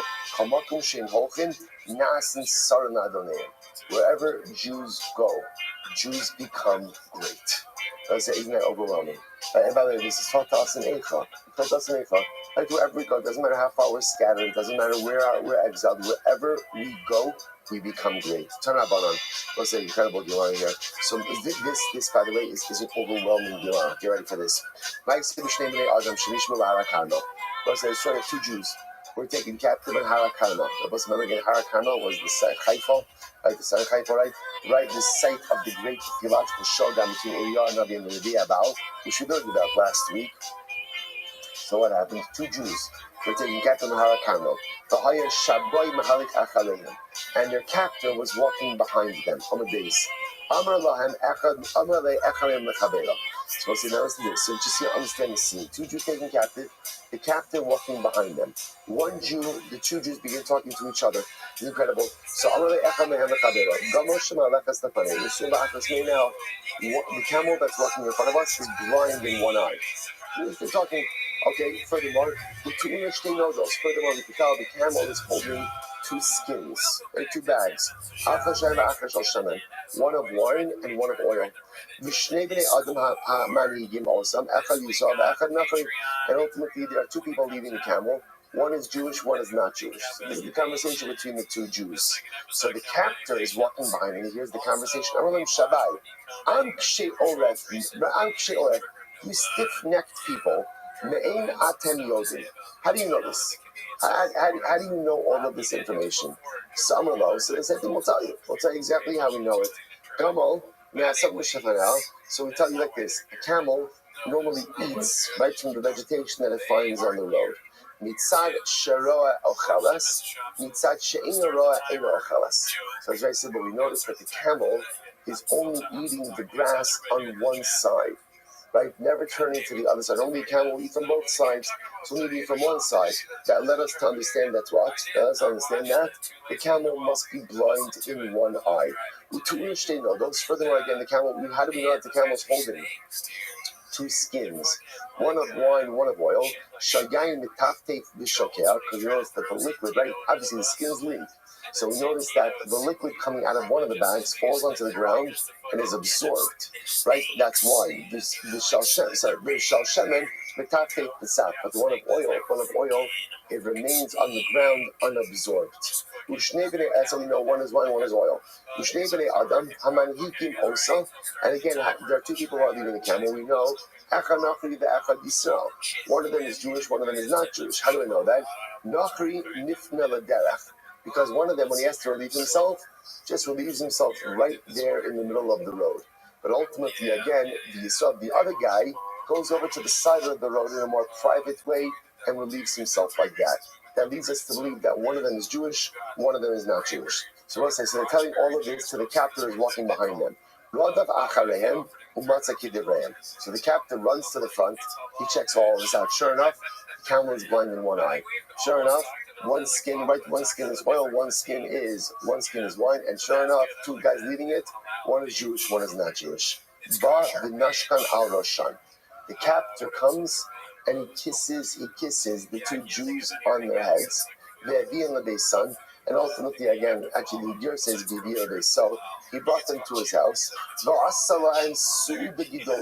He made for them a great meal, a great feast. And he was dancing in front of them.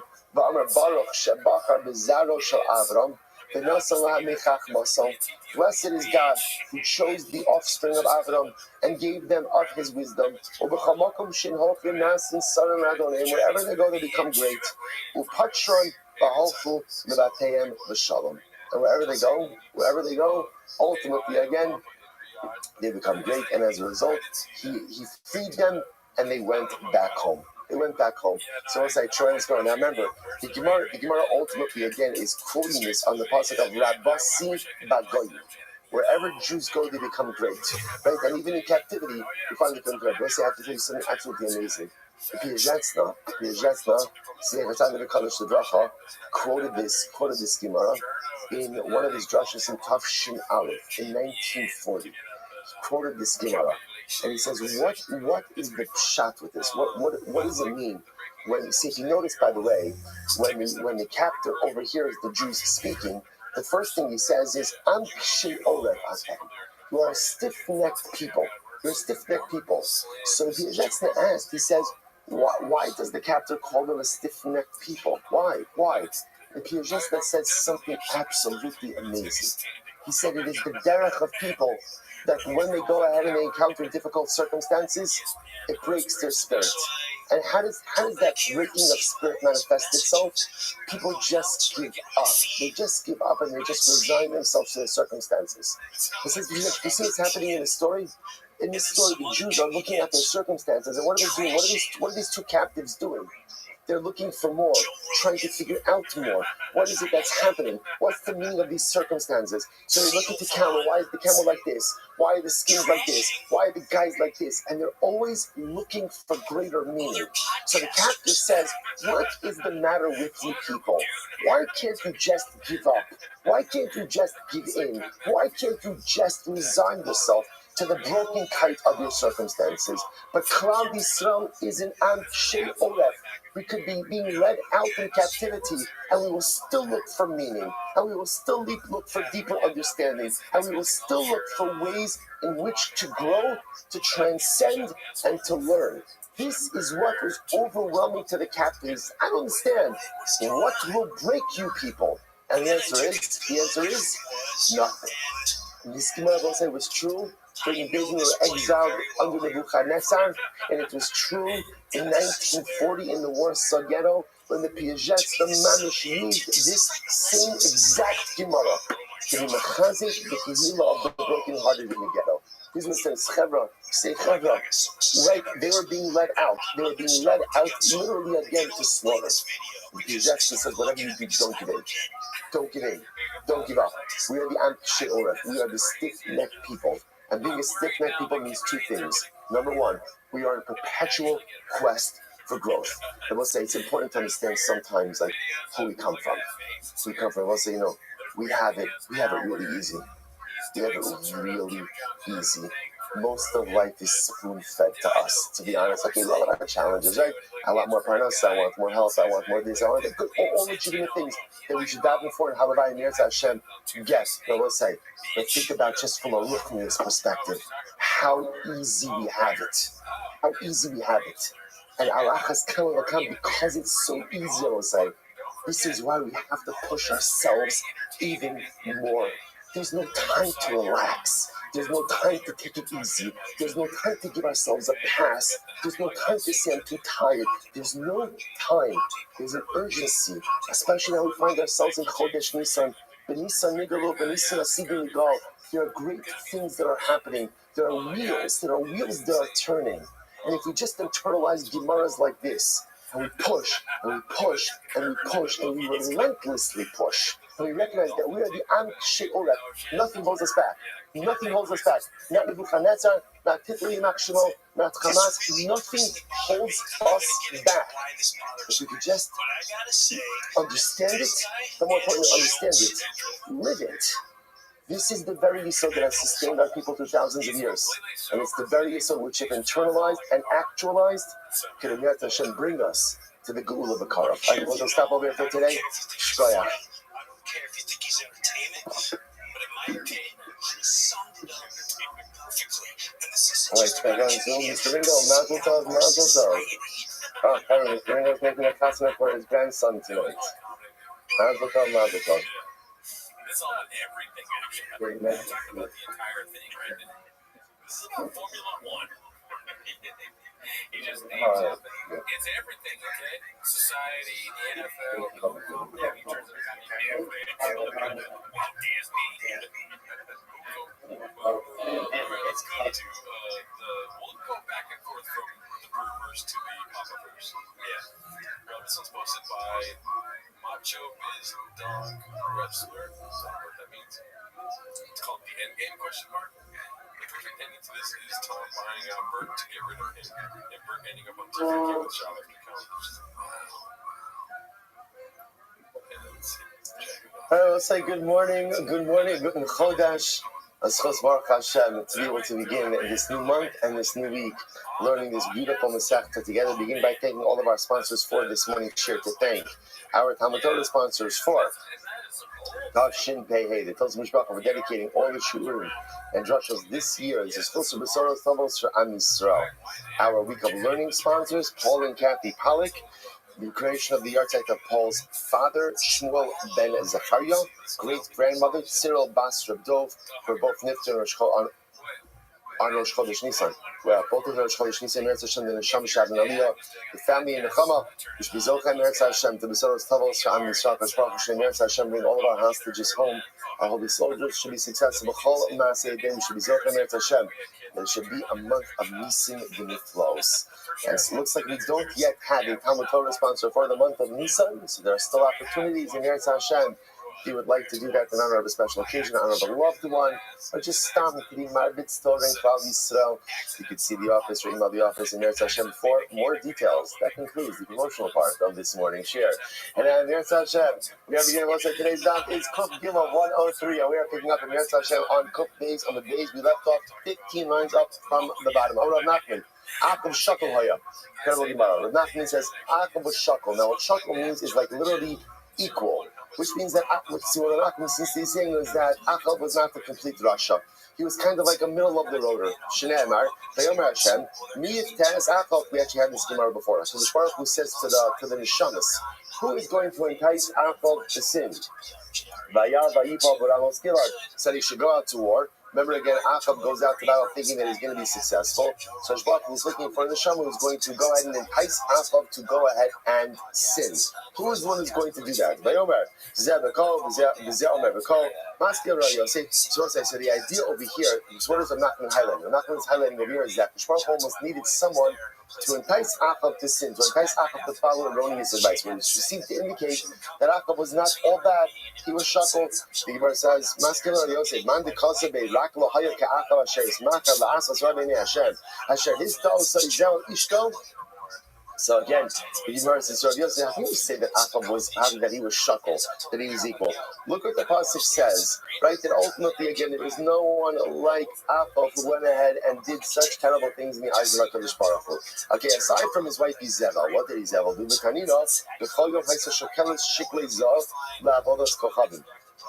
Okay, the only person worse than Achab was his wife, was Izebel. What did Izebel do? She measured out gold coins for Avodah Zarah every single day. Now, most of you say to yourself, so what's up with measuring out gold coins? So remember again, it's one thing to worship Avodah Zarah. It's another thing to give your money to Avodah Zarah. Right? To worship, okay, maybe you're not so committed. Once you give your money, where you give your money, that represents your heightened level of commitment. So Achab may have worshipped, but Izebel gave her money. So the Gemara goes back to how can you say Achab was shakel? So I'll say, so again, we have to explain the statement. So what does it mean? Obviously, Rav Nachman is coming along, and Rav Nachman is trying to say that halacha l'maisa there was some type of positivity to Achab's personality.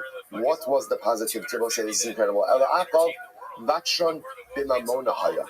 Achab was generous. It's incredible. Achab was generous. He was vatron literally means he was easygoing with his money. He shared his money. And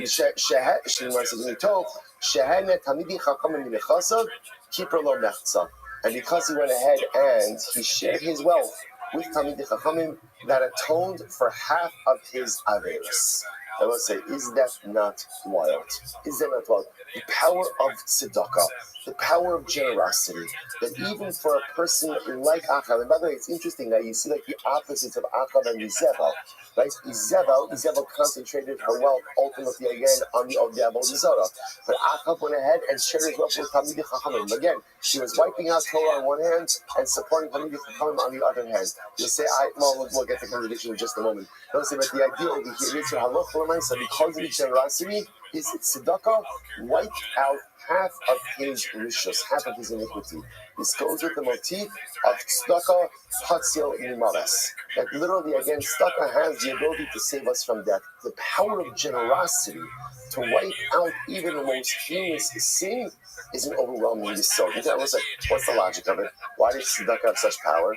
Well, so we know this. Because what is the hardest thing in this world to part with? Money. We work hard for it, right? We always want more of it.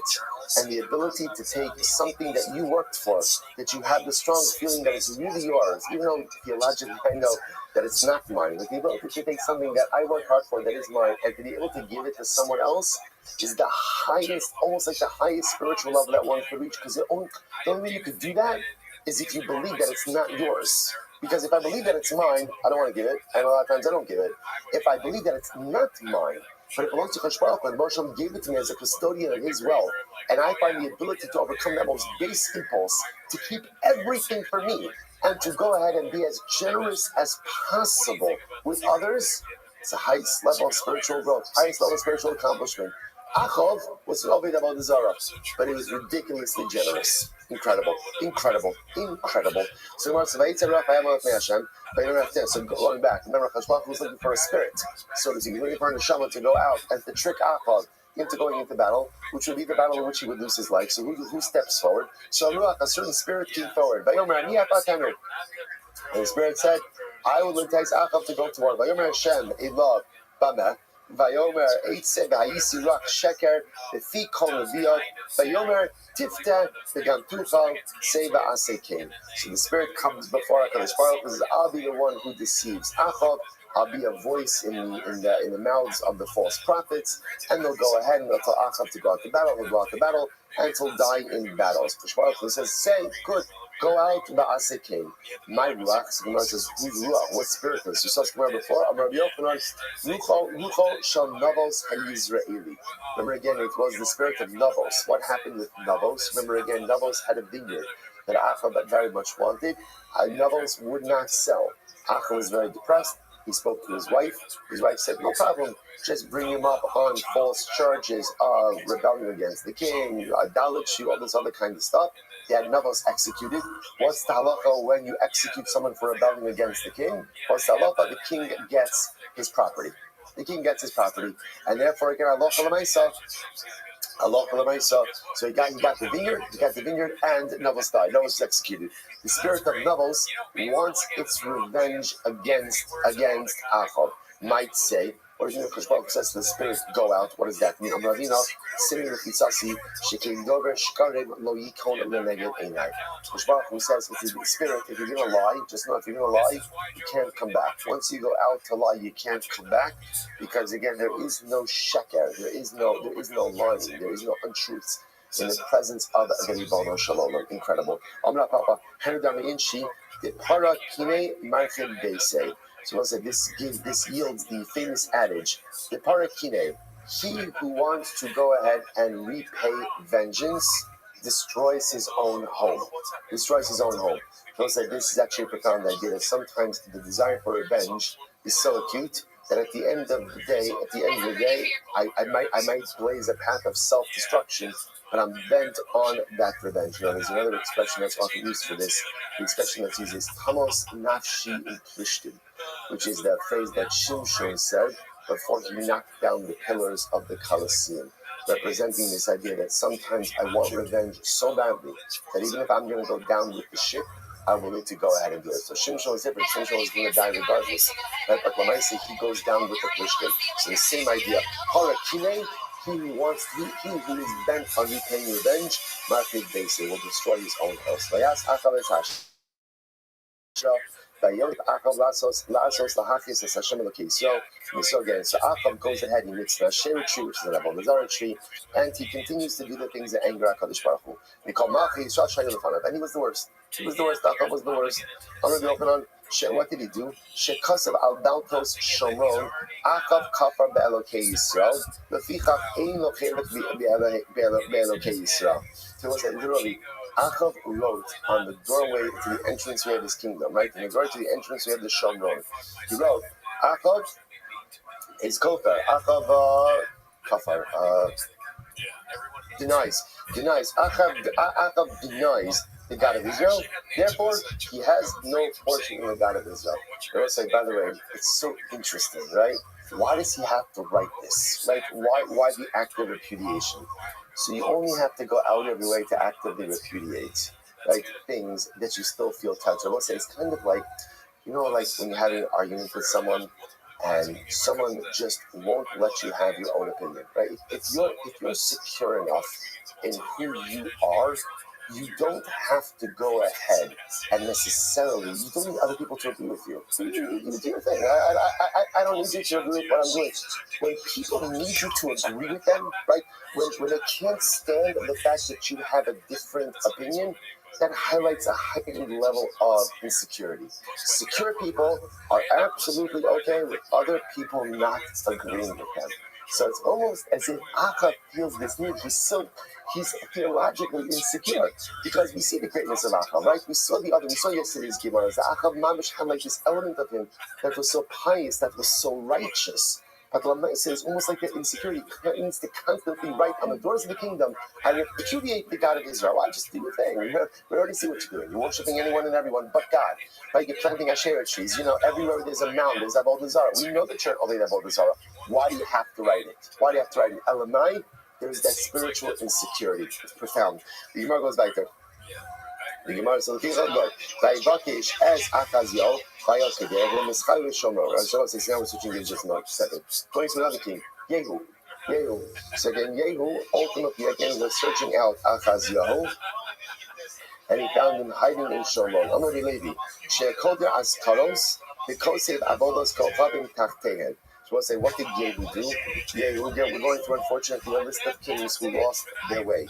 So Yehu, we're we saw from yesterday's Gemara, that we do have to be careful about how to speak about them. Right? After Menashe, none of us want Menashe showing up in a dream, right? We just don't want that. And I guess Halavai we should read about Menashe. I guess it wouldn't be the worst thing. But again, we saw from yesterday's Gemara such a sensitivity that even about these people who the Mishnah said don't have a chet rolam haba, we don't understand their struggles. We don't understand what they went through. So Yehu cut out every single time in the Sefer Torah he found the name of HaKadosh Baruch Hu.